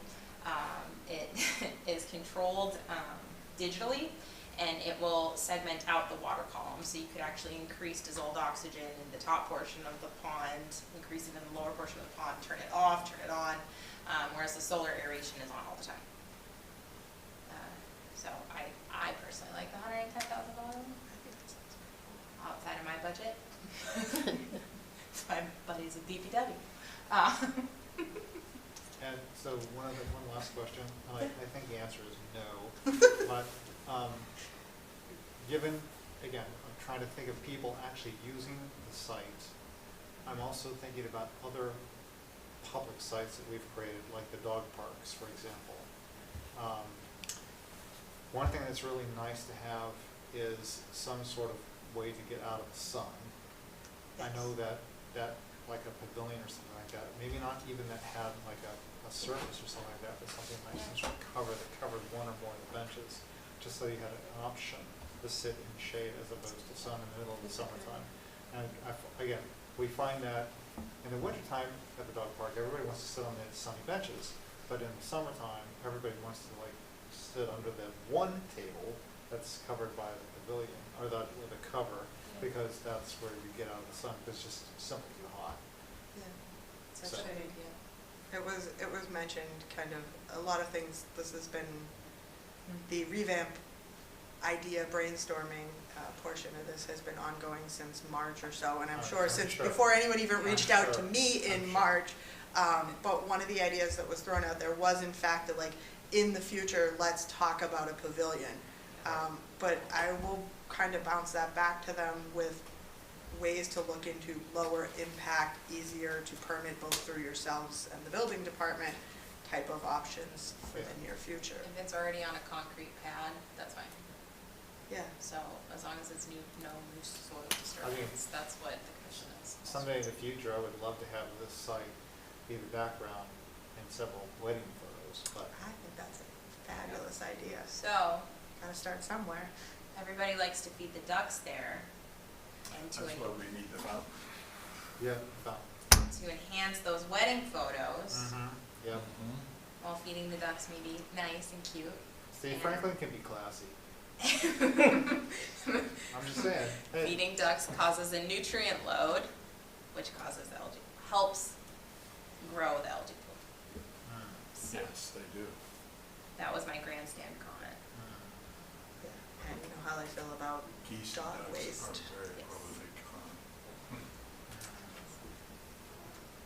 In addition, just to adding food in its own. You wouldn't want to nutrient. encourage ducks and geese. Right. If they're coming, we want them to be coming there for seeds from native plants and that type of thing. We don't want them Not to be if you coming want for to walk around where bread. they've been. No. But they're going to come there anyways. we don't want to throw some like goldfish in this pond or something. Exactly. They do a doe cart to catch the carp, that and corn. Then you'll have a different species of bird coming there looking for your goldfish. Okay, that was your job well done now. Thank you. It's a lot of Thank information. you, Alice. I'm just wondering, what's your goal for scheduling to get out there and start, just because I'm thinking, I feel like a lot of these pieces, it seems like having volunteers and maybe high school volunteers out there would be a really cool way to get the community involved. So anything small, the signage portion, because signs can be put in, artwork has not been selected yet, so the signs can be installed, that would be a DPW situation. But looking at things like clearing areas, removal of invasives, planting of plugs and plants, that type of stuff I would say it might be late in the season to start right now, but I would be looking at fall for planting and that type of stuff. I think invasive removal could potentially start now, just about anywhere. Yeah, trying to catch anything before it goes to seed or puts in bigger roots, that type of thing, in the case of knotweed. So I'd be looking at some of the permanent impact items starting now, the signage, and the planting starting in the fall, and in between a situation for volunteers and town DPW workers alike, would be evasive removal, basically. So, question, Rika. If we're having this work done for the ponds, is this something that ultimately will have to be done as well for the pond in the sculpture garden? What do you mean? I mean, like, get rid of all the, whatever, the milfoil and stuff like that? Because we'll have, I mean, will we have something like that happening in that pond that'll be eutrophic? I would prefer not to treat the sculpture park. Okay. Professionally and personally. Okay, no, that's fine, that's fine. If someone wants to permit for it, If we're doing it that's- for Delcart, should we be talking to these guys about adding this too? Is that the answer is no? Okay, that's fine. Yeah, I think really the algae is coming more from the nutrient loading. Okay. And the fact that this was a perennial stream that was dammed, so now you have, Okay. you know, stagnant water, and especially with climate change and more droughts, you're not getting that movement. So really, what I think this pond could benefit from is that movement Right. throughout the Because column see, what and a positive. What you don't want to do is you don't want to basically have like a really stinking eutrophic pond, because then In the no one's middle going of to your- show, then no one's going to show that- up. Yes. That's the problem. He made my point for I me. mean, okay, That's it okay. exactly. All right, That has having- been brought up so- quite often. Remember, I spent 6 years in Madison, and all these eutrophic lakes, because we had horrible problems with algae and stuff like that. And they have this beautiful, beautiful pavilion, you know, it's a terrace pavilion called the Terrace. That, because it's the university is like around the lake, right? And it's beautiful, it's amazing. But in the summertime, it's the last place you'd want to sit Yes. and have your beer from the Rathskeller, right? Because it stinks because of all the dying algae, you know, And that's a situation that we hope to Yes. avoid here. right, Is there exactly. an algae problem now? Yeah, it's been there Hmm. for a long, long time. Actually, how I came to know it, and Pat, this piggybacks off of your inquiry, was I'm actually in contact with one of the teachers over at Franklin High School who teaches, I think she teaches biology, but she and her students have been water testing there and documenting this through this past year, That's so good. I'm getting all of their data, That's good. which is really nice. Well, I think it's a pretty strong case for getting your $100,000. Yeah, oh yeah, big time. Because what's good, yeah, because that will just ruin. I mean, if that happens, that will just ruin, and we'll spend all this money, time, and effort, and then nobody will come because nobody will want to. Yeah, in the middle of the summer, you won't be able to go down And there. nobody will, exactly what's gonna happen. But that would require an NOI, so. That is purposefully Will it- separated from this Mhm. proposed. Yes, purposefully separated, yeah. and Yeah. we will talk about it. What, Pat? Will it help toward getting funding if we make that one of the priorities in the open space fund? Heck, yeah. Okay, let's do it. Duly noted. That's a good Yeah, idea. it That's a absolutely great would. idea. Yeah, very good idea. It was on my comment. Mhm. I have very purposefully not said my comments, so as not to influence anybody, but that was one of mine. In case anyone is curious. Yeah, Lydia has come to our own conclusion. Well, I tried to refrain my opinions as best as possible. You haven't explicitly said any of them. No, So, my guide. So what do we do now? You vote, I would recommend voting to approve. You can do what you want. I just had a couple questions. Yeah, sure. First of all, great job, great presentation. Very excited about this. This is really, really good stuff. What about the art? Like, I think I just heard you say they're going to put new art in there? Yep, so everything that's there right now is slated to stay. And I believe it's either 19 spaces that will become available sometime in the month of June. Oh. And the timeline on that is to be decided, whether we want to open it up and approve them. And this is separate but completely overlapping with this work. It's a matter of seeing how it goes.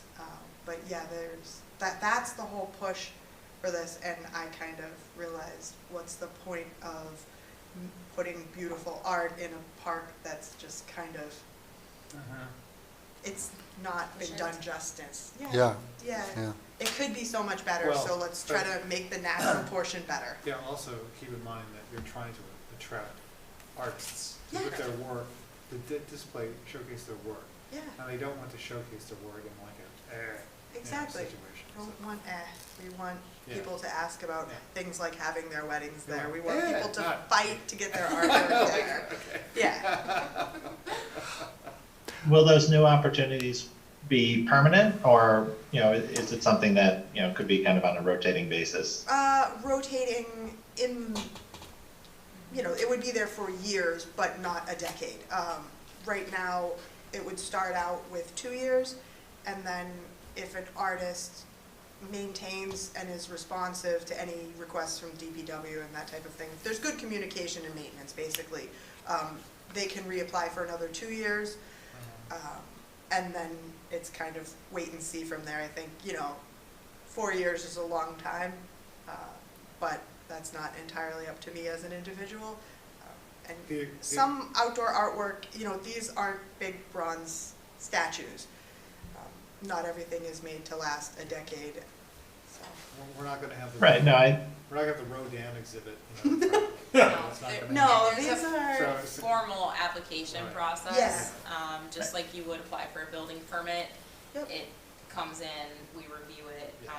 My portion of it is making sure that But the it's re- not gonna leach lead into the wetland or something like that. the original vision was to have rotating. Yeah. Exactly, yeah, it's rotating over, it's not rotating in the course of a year, No, but no, it is no. rotating That was- over that several was years, to- exactly. Right, to reach out to Yep. different artists. yeah, no, I think that would be, Yeah. and like just looking at the Greenway, for example, down in Boston, and Right. I think they have a pretty, robust, cycling in and out, different artists and different exhibits, so I think that would be cool. I'll show you online. That would be something to aspire to. Definitely. A mini green. Why not, right? A mini green. Yeah, well, this could With be the water like, feature. this could be the emerald in Franklin's emerald necklace. Yeah. Saying. There you go. Absolutely. And another question on See, the, Boston has a conservation, Boston has the Freedom Trail, we have a conservation trail. Oh, I love that, write that down. I like that, You go from site to site to site, right? yeah. Another question on the art, I'm just, so the artists are the ones that are responsible for keeping them up? Because I've noticed they kind of need a little So- work now. So going forward, the anticipated process as of right now is for the highway department to work with the artists to make a plan, and then the artists to maintain their own work. And that's not to maintain the ground under their work, but to check on it every few months and say, how is this faring? Oh, there was a windstorm, let me go look at my artwork. I don't want to get a call from the town to say it's broken, I want to call the town with my plan.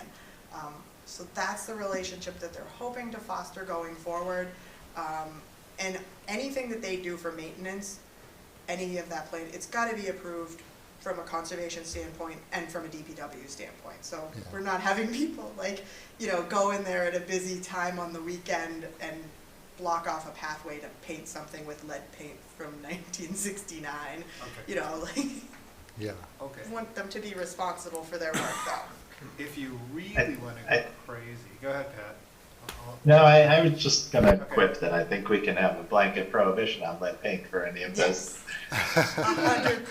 Yeah, no asbestos materials.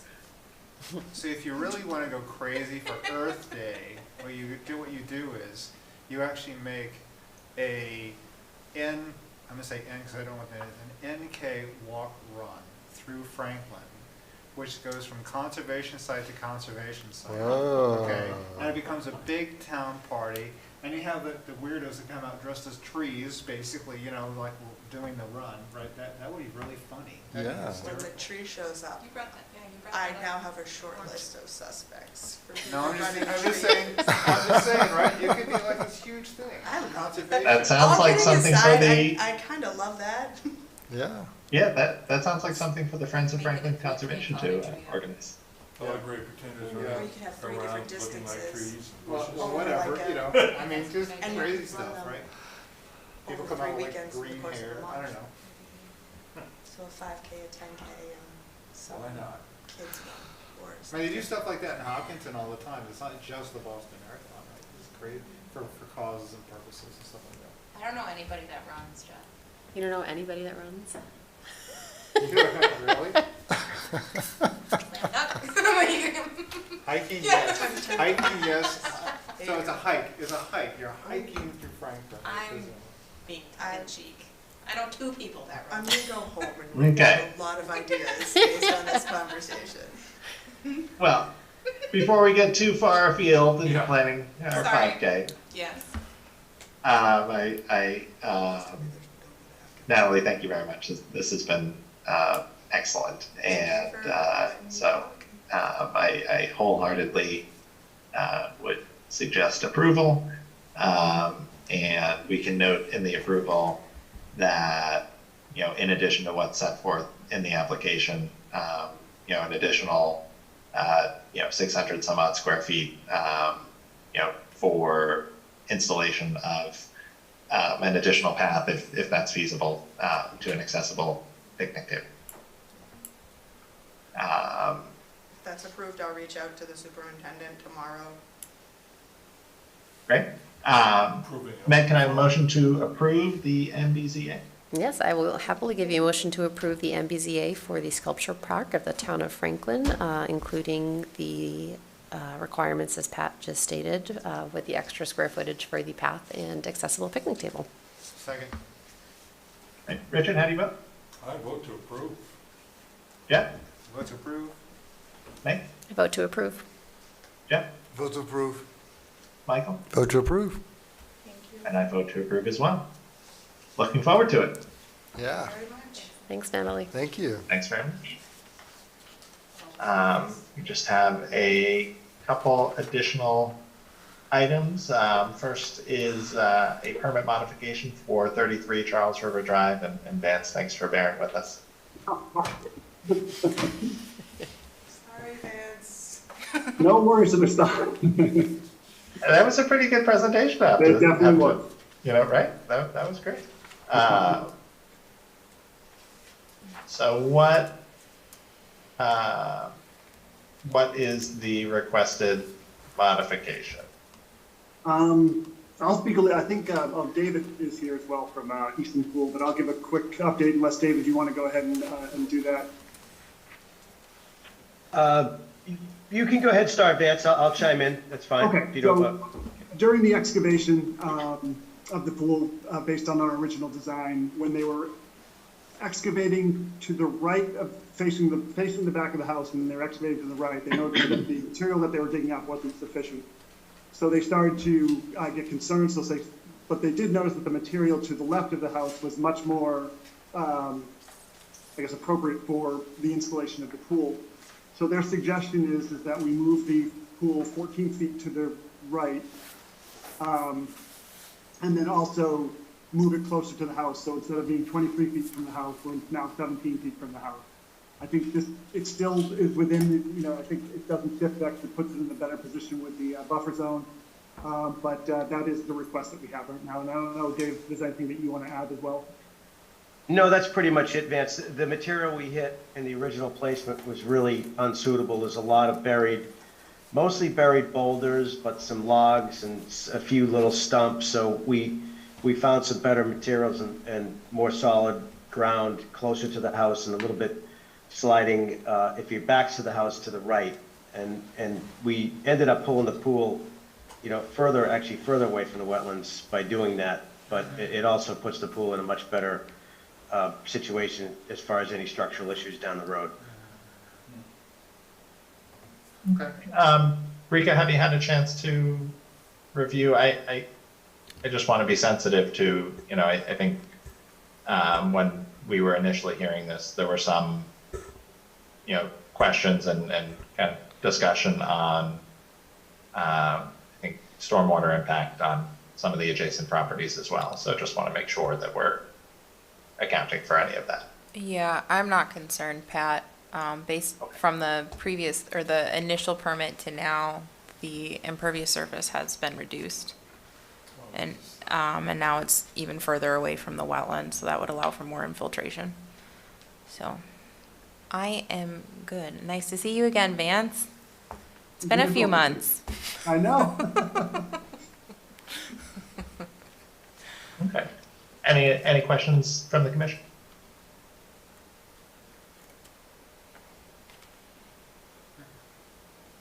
Everyone good? All good. Rika, if you're good, I'm good. I'm good, and I also did not write a recommendation, so I would just recommend to approve it. Okay. Richard, can I have a motion to approve the permit modification? Motion to approve the permit modifications for 33 Charles River Drive. Second. Right, Richard, how do you vote? Vote to approve. Jeff? Vote approve. Meg? Vote to approve. Jeff? Vote to approve. Michael? Approve. I vote to approve as well. We're obviously more accommodating at 9:05. Thank you, Vance. Thank you so much. Thanks for waiting. Thank you. Bye-bye. Bye. Next, we have 2 certificates of compliance. The first is for Margaret's Cove.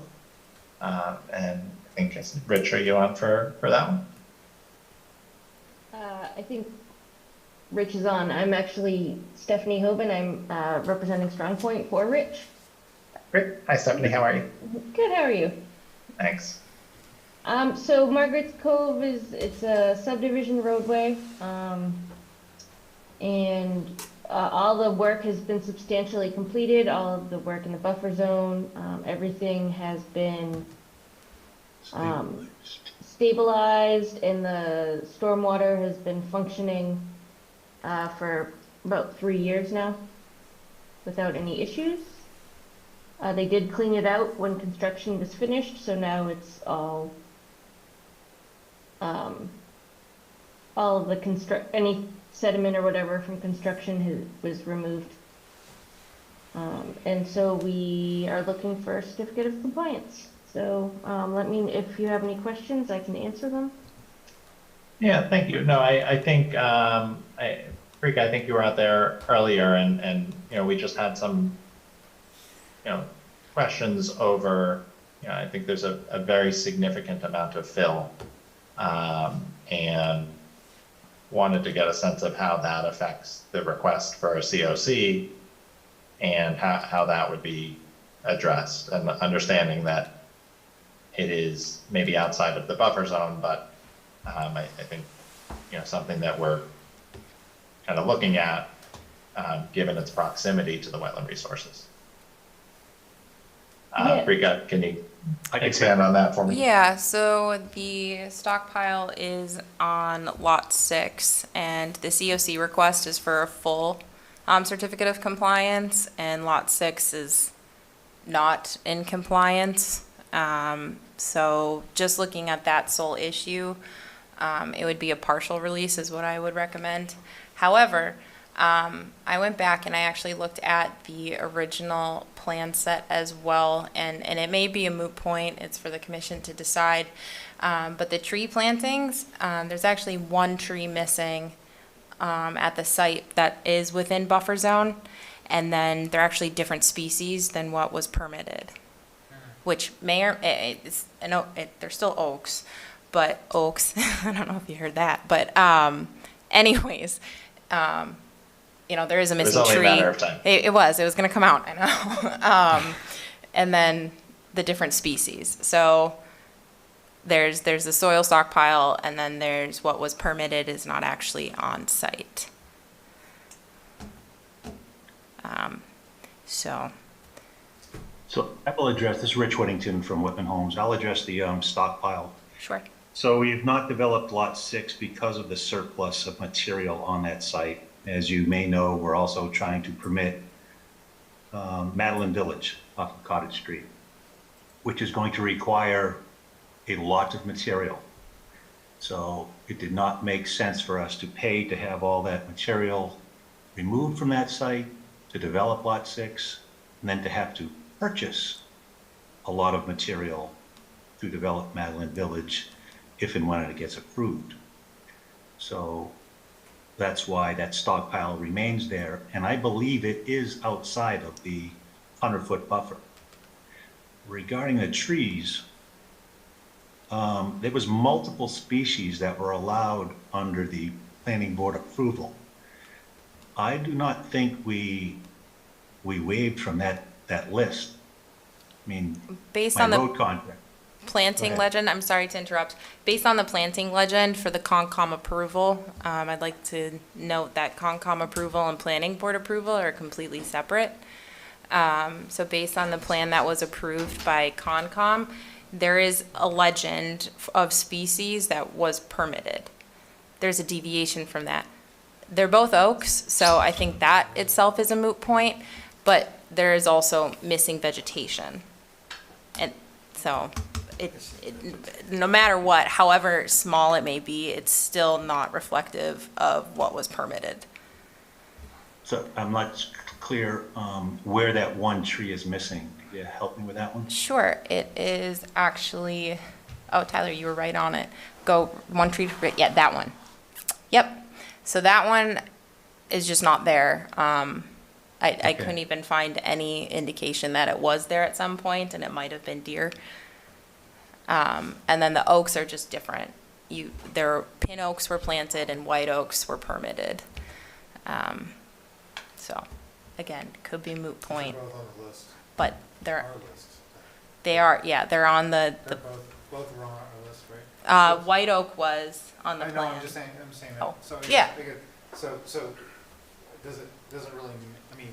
No. Granted, it's a deviation, but No. in terms of conservation principles, No. doesn't really matter. I don't think it does. So The- basically, they really need to they basically just need to get either a variance or they need to change Yeah. their, right? Yeah, Basically. plant the one tree, but then the soil stockpile is a completely separate. Well, that's it.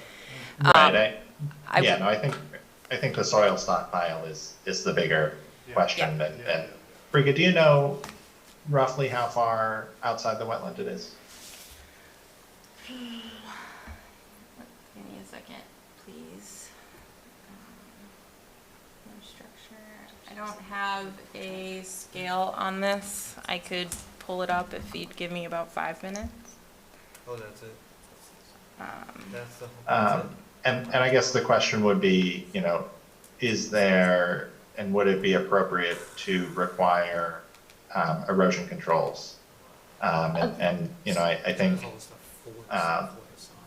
The stockpile has erosion control around the base. It does have straw wattles. Actually, that's a good segue, Pat, thank you. Biodegradable wattles are required under Franklin, half of it, or within Franklin. And this order of conditions support that as well. Part of that pile is surrounded by compost wattles, the other part is not, it's straw.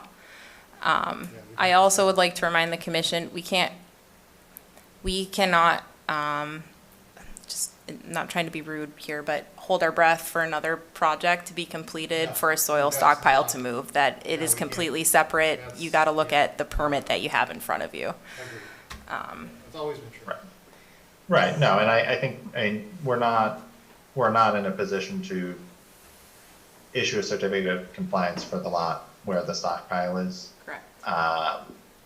It's outside the buffer zone, but under the Wetland Protection Act regulations, we're empowered to look at things that we find can have an effect on the resource area. So, to me, I think that's just making sure that there is adequate erosion controls there that are complying with our order of conditions and complying with our bylaws.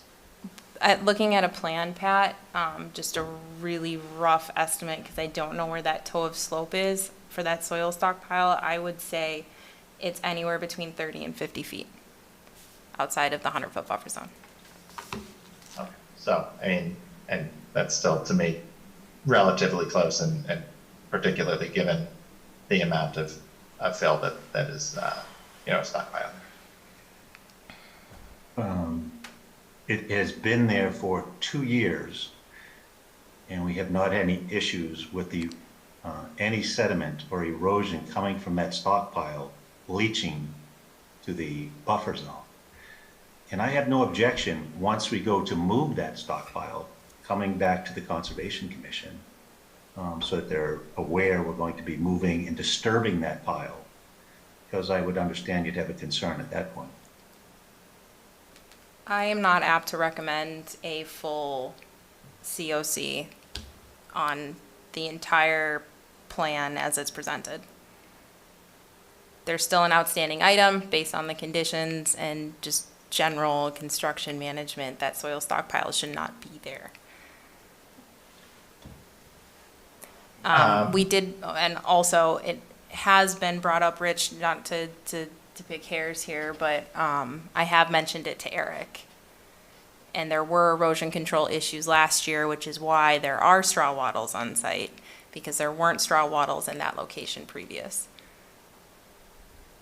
Which were leaching towards lot 5, not towards. Sure, but there's still movement. I mean, I think in conservative measures, I mean, I think we all agree, right? It's a big soil pile. So. Was that picture, didn't you have an actual picture of that? That's my photo that I took today. Yeah? I have it up on my lap, yeah. Yeah, they did not include it in the photo log. Right, we didn't include it because it's outside of the buffer. The entire project, though, was permitted under the Conservation Commission.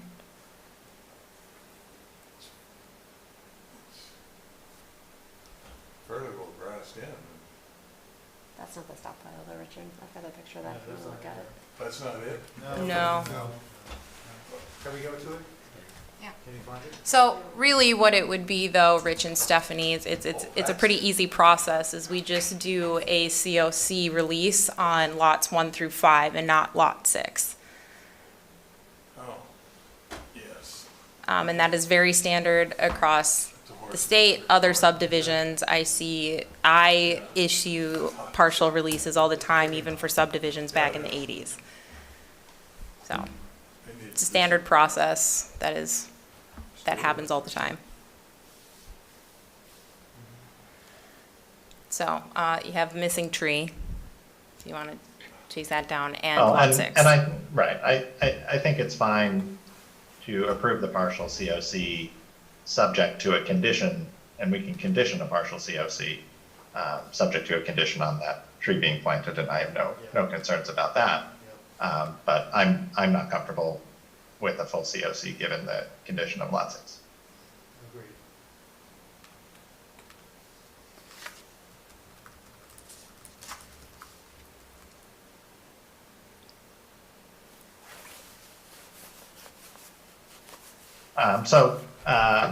Jeff Mills, can I have a motion to approve a partial COC for lots 1 through 5, subject to a condition that the tree that's shown on the plans but not yet planted will be planted, and subject to a further condition that, unless you disagree, Brika, subject to a further condition that the straw wattles should be replaced with biodegradable wattles as per the order of conditions.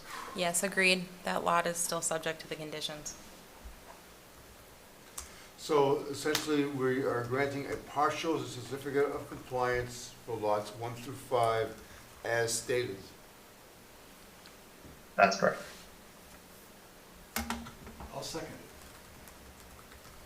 it. Okay. Richard, how do you vote? I vote to approve. Jeff? Vote to approve the partial? Meg? Vote to approve the partial as well. Jeff? I vote to approve the partial for 1 through 5. Michael? Vote to approve the partial. And I vote to approve as well. So a partial COC for lots 1 through 5 is approved, subject to the conditions that the remaining tree is planted and the straw wattles are replaced with biodegradable wattles. Very good. Thanks. Thank you, Stephanie. Thanks, Richard. Thank you. Have a good evening. You too. We have now a certificate of compliance for 16 Hemlock Lane. Is the owner or the representative with us? Thanks for waiting. Waiting. Yeah. Need me to Yes, please. Thank you for bearing with us. No worries. So we are living at 16 Hemlock. We're in the process of selling our house, and the buyer's council, you heard the story? Yes. Okay, my wife came and saw you, I think? Yes. Okay. The buyer's council came across an order of conditions that wasn't closed out when the subdivision was built back in 2006-ish. Yeah. And it's holding up the conveyance. We ended up actually closing on it today, but this is still outstanding, so just trying to get it closed out and cleaned up. It's just administrative. I haven't issued anything because you need to sign it anyways. So I would recommend an approval. Nobody was there, but I showed up today, and just looked at the wetland and the property and everything's as built, and it's fine. So, similarly though, this is what I was talking about, is for partial COCs and issuing them all the time. So, Right. thank you for being a guinea pig on that. No worries. Yeah. See, we saw the beginning, now this is the end. Yeah, you saw the beginning, and now this is the how it end. starts, this is how it ends, yeah. That's exactly right. I wonder if the rest of the houses in that subdivision have the same problem. I don't know. A couple of them have conveyed and nobody said anything, and our council said that the buyer's council was particularly diligent in their research of things, so. And I asked, We appreciate diligent attorneys. So I asked, should I go to the meeting tonight? And they said, yes, you should. And I said, I'm a rule follower, so. Thank you for sticking with us. 2 hours and 2.5 20 minutes later. 2.5 hours. Hey, listen, I'm And learning hopefully stuff, it's so it's all educational. good. Couple hours. That's good. Yep, no worries. Michael, can I have a motion to approve the COC for 16 Hemlock? I'll give you a motion to approve the COC for 16 Hemlock Lane. Second. Okay. Richard? Vote to approve. Jeff? Vote to approve. Meg? Vote to approve. Jeff? Vote to approve. Michael? Approve? And I vote to approve as well. Thanks for Thanks very waiting. much. Thank you. Good night, everyone. Good night. Thank you. Have a good night. Next up, we have the approval of minutes for May 4th. Any comments? Nope. We're all set. Richard, can I have a motion to approve the minutes? Motion to approve the minutes for May 4th, 2023. Second. Richard, how do you vote? Vote to approve. Jeff? Vote to approve. Meg? Vote to approve. Jeff? Vote to approve. Michael? Approve? And I vote to approve as well. We have a few discussion items which we will tackle quickly. Thank you, everyone, for your patience. The first up is 126 Grove. I'll just quickly summarize, and Brika, you can fill in if I'm missing anything. This is for a future project. Brika and I met with the project team for a pre-filing meeting the other week. The reason it is on our discussion list is because they did some initial site clearing work that happened to venture into the 25-foot no-touch zone. They were very responsive once they realized that that had occurred and pulling back the fill that had gone into the 25-foot zone. But, I think just putting it on here to kind of note for the record and for when they do come before the commission, that there would need to be some element of, I think, replication, just to address that area. Brika, anything? Did I state that correctly? Yeah, it's undisturbed. It was undisturbed vegetated buffer, which is why there's replication. Okay. To that point, 4 feet that way is the parking lot, so. Okay. Right. They were very responsive, and I think that's probably all we need to say about that. Okay. Yes, they were. OSRP update? Yeah, that was just looking to our public hearing, our third public hearing's on the 20th. We'll be here, I think, just to help Franklin TV out. And then June 7th is my self-made deadline for having the entire plan compiled and posted for comment period. That's what I got. You want me to keep moving down? Because I can just keep moving down. Oh, yeah, if you can go through the Okay. budget stuff as well. That'd be So I actually have 3 budget things. First, Delcart planting. So I've met with Franklin Future Leaders twice now. We did purchase, I would say, about a third of our plants, and those are all planted. Just FYI. One of our trees died, though, so I'll need to, yeah, it's sad. I would like to ask to spend, it's like $350 or something like that to get another tree. So there's that. I would like to hire Rex. He's the junior that came in, Michael, for open space. I would like to hire him, but I don't have budget in my budget for him. So I was wondering if the commission would so approve that I take his money out of the wetlands fund, which is very cushioned, just FYI.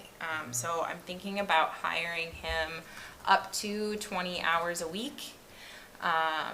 I'd like him to attend our Concom hearings, delve into regulations. I know that's probably nauseating for him, but I think he should at least know what he's getting himself into. Accompany me on site visits, meetings, what have you. I'll try to keep him away from filing, because then he'll never want to do anything in conservation. So I'm thinking he has to be hired at minimum wage, which is $15 an hour. Thinking about hiring him at $15.50, up to 20 hours a week, and just over 3 months, that's approximately $37.20. So I would just ask for $4,000, just to round it up, and we can work back from there. So there's that. And then lastly, as you all know, I'm a part of the Beaver Corps program, and the town of Franklin does not have reimbursement for that tuition. I was just going to pay it, but I thought maybe it would be worth the effort anyways to ask if the Conservation Commission would also approve that. It's $2,500. So. Yes. Thanks, Jeff. I think it is money very well spent. Yeah, of course it is, yeah. What is our budget? Yeah, how much money do we have? Well, $198,000 Yeah. and some Yeah. $100. Really? Wow. Yeah, this is all the Okay. money from the hotel. That might cover your Cadillac, Projects. water. We've been very, very good and very Actually, it conservative would, Pat, as a yeah. group, okay? Yeah. Very, very conservative. So the town should be very happy. We haven't gone crazy. Just a question on Yeah. the intern. Yeah. Is there a way to maybe try to get that in the budget for future years? Because this may, there may be more interest next summer.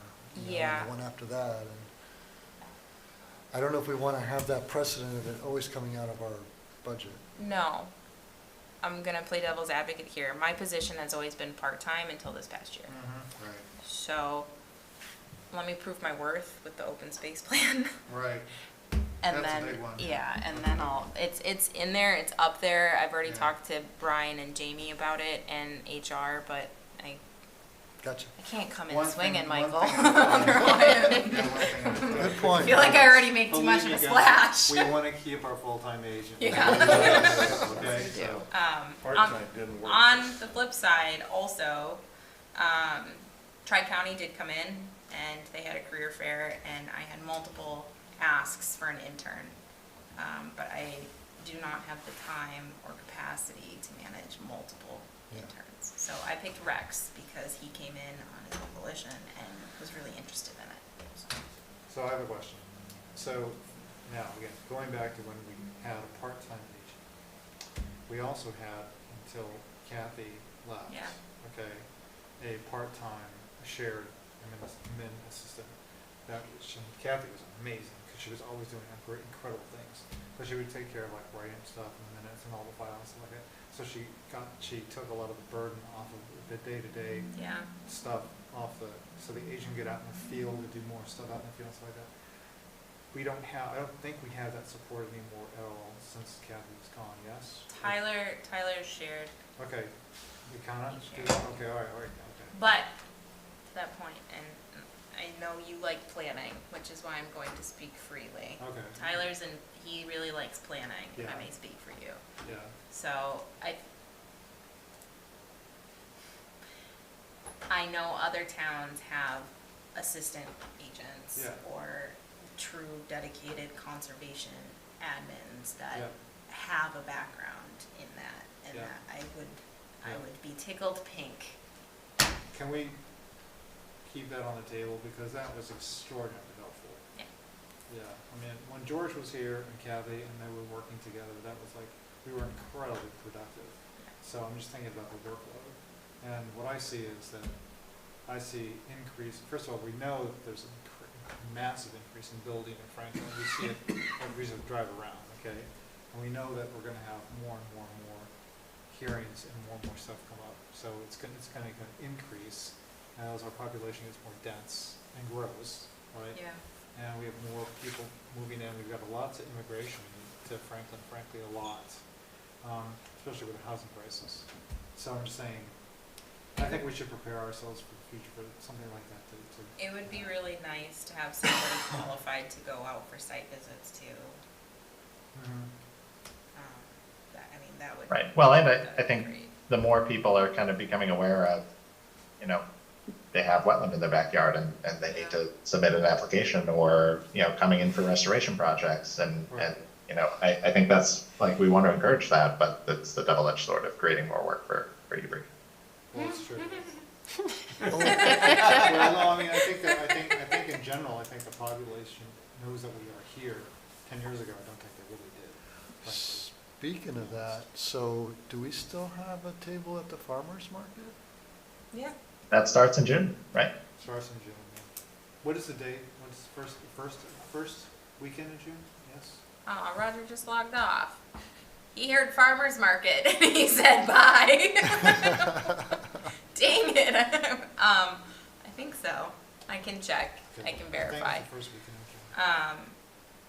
It did. I think, I think it's the first weekend in June. Yeah. I could have sworn I sent an email out to Roger. Yeah, June 2nd. You June had 2nd? Yeah. to That's coordinate. June right. 2nd, so Friday. Yeah, that's what I Yep. thought. June 2nd. That's coming I'm up gonna fast. volley it back and ask one of you to lead that charge and communicate to Roger or coordinate with him to set yourself up on a schedule, as discussed in the past meetings. If you don't mind. I am a I'll take that on, little Brika. underwater. Thank you. If you guys, yeah. Maybe if we could set up like a Google form or something. Yeah. Just to be able to have people, because I think it would be good to sign up ahead of time so that. You know, did we- mention that, sorry. No, that's okay. Yeah, I think it would be good to sign up ahead of time. That way we know ahead of time if we're not gonna have someone available and we can give away the table to, whoever, from the town or, whoever else is able to use. Cool.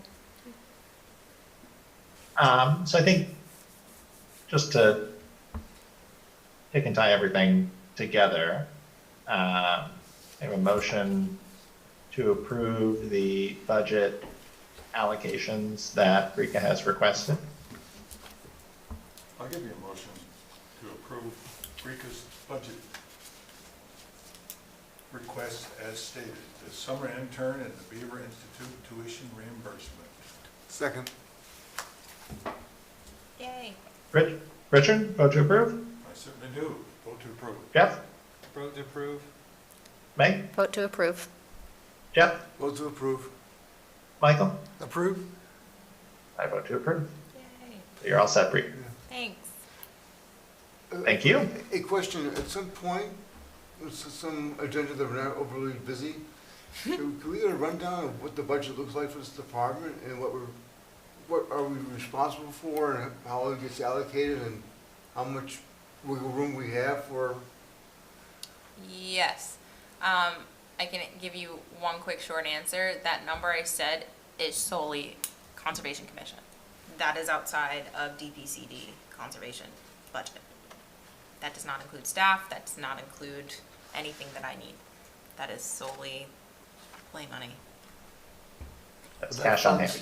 Plant money. I said play money. No, I said play, but figured I'd. So does that pay for like the Delcart Pond? That's exactly right. Yep. chemicals? So it pays for that. It paid for the fence. It pays for all of it. And does that get replenished every year? It's mainly gifts, or like people donate to conservation, actually. Oh, so it's not a budget line item? Not that I know of yet. It may be in the past has been, and I just haven't gained exposure to it yet. So I was only just invited to FinCom for budget, so all in due time. Thanks. If I can impose for 2 more minutes on everyone's time, just one more item that is not on here, but that it is coming up on the calendar. As I think everyone knows, the Conservation Commission has 1 seat on the CPA committee. That is coming up, and Jeff is currently serving as our CPA rep, and that's coming up for reappointment in June. So we've been asked just to kind of discuss and determine on that, and so, Jeff, I think it sounded like you are interested in continuing to serve. Well, just let me say, so one of the things, so in general, the policy of our group has for years been to share the wealth. That's one of the reasons why we rotate chairs and other things like that. So I'm more than happy to, if someone who really wants to take the position and do this thing, I'm more than happy to let them do that. That's fine. I just said if you want, I'll stay. I mean, I enjoy it. I'll do it, and I enjoy doing it. But if somebody really wants to get the experience, I'm more than happy to pass the baton. So just let me know either way. That's fine. I mean, would anyone have any interest? And Jeff, maybe can you give just a quick, summary of the work that you're doing there? Yeah. So mainly what you're doing is that you're basically looking at a lot of different types of things, some conservation, some non-conservation.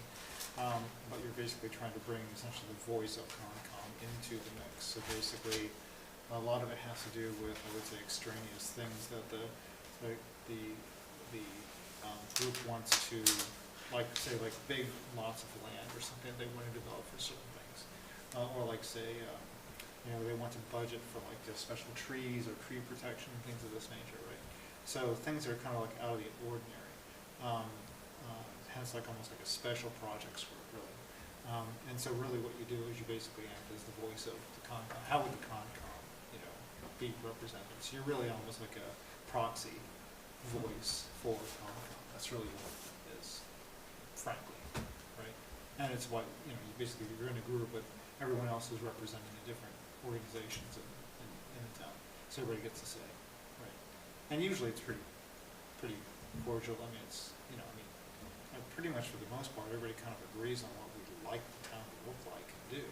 So it's actually been a pretty good group. But one thing is nice about it is that you learn about a lot of different things going on inside the town that people want to do that is not necessarily conservation.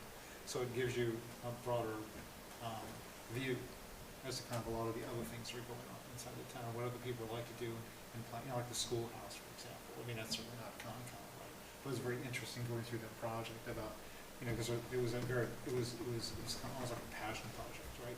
A lot of people coming in, I used to take, used to basically, back in the day, it was for me, I'm not native to Franklin. I really don't know much about it. It was just a old building, but realized after going through a lot of the hearings that there were a lot of people that felt like almost like a personal attachment, right? And so that was interesting. So you wouldn't get that perspective sitting in Concom meetings. You would never even know about it, but you do get to sit the same as CPAs. So I'm just saying that's one of the advantages. So maybe, Rika, it sounded like we have maybe a little bit of time, so maybe if people want to just think about whether they would potentially be interested, and we can bring this up again in a couple weeks when we meet and just make a decision on who would be the commission's representative. Does that sound all right? Yes. Or not do we to- need to make a decision tonight? Not tonight, but for sure June 1st, because it's Okay. on town council meeting at the end of June, which I think is before our second hearing in June. Oh, I mean, I guess we could go to 15th, because I think they meet on the 21st. So either way, I think we should be able to decide by June 1st, but,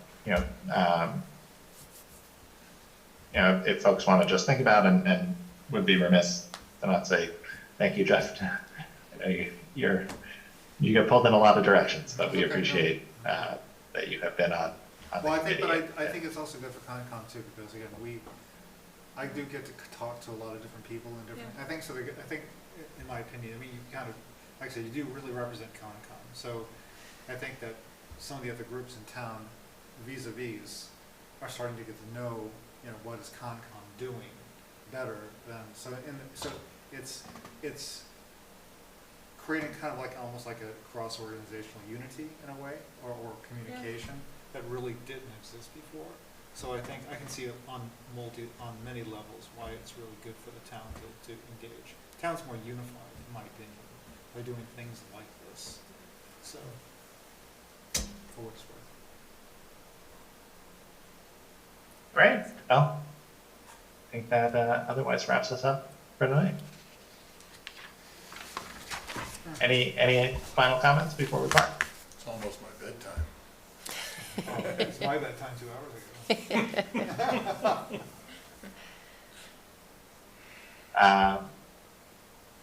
I got a motion to adjourn. Undebatable. Motion to adjourn. All in favor? Second. Aye. Aye. Aye. Thank you, everybody. This was not Thanks. for us, right? This was for us? No?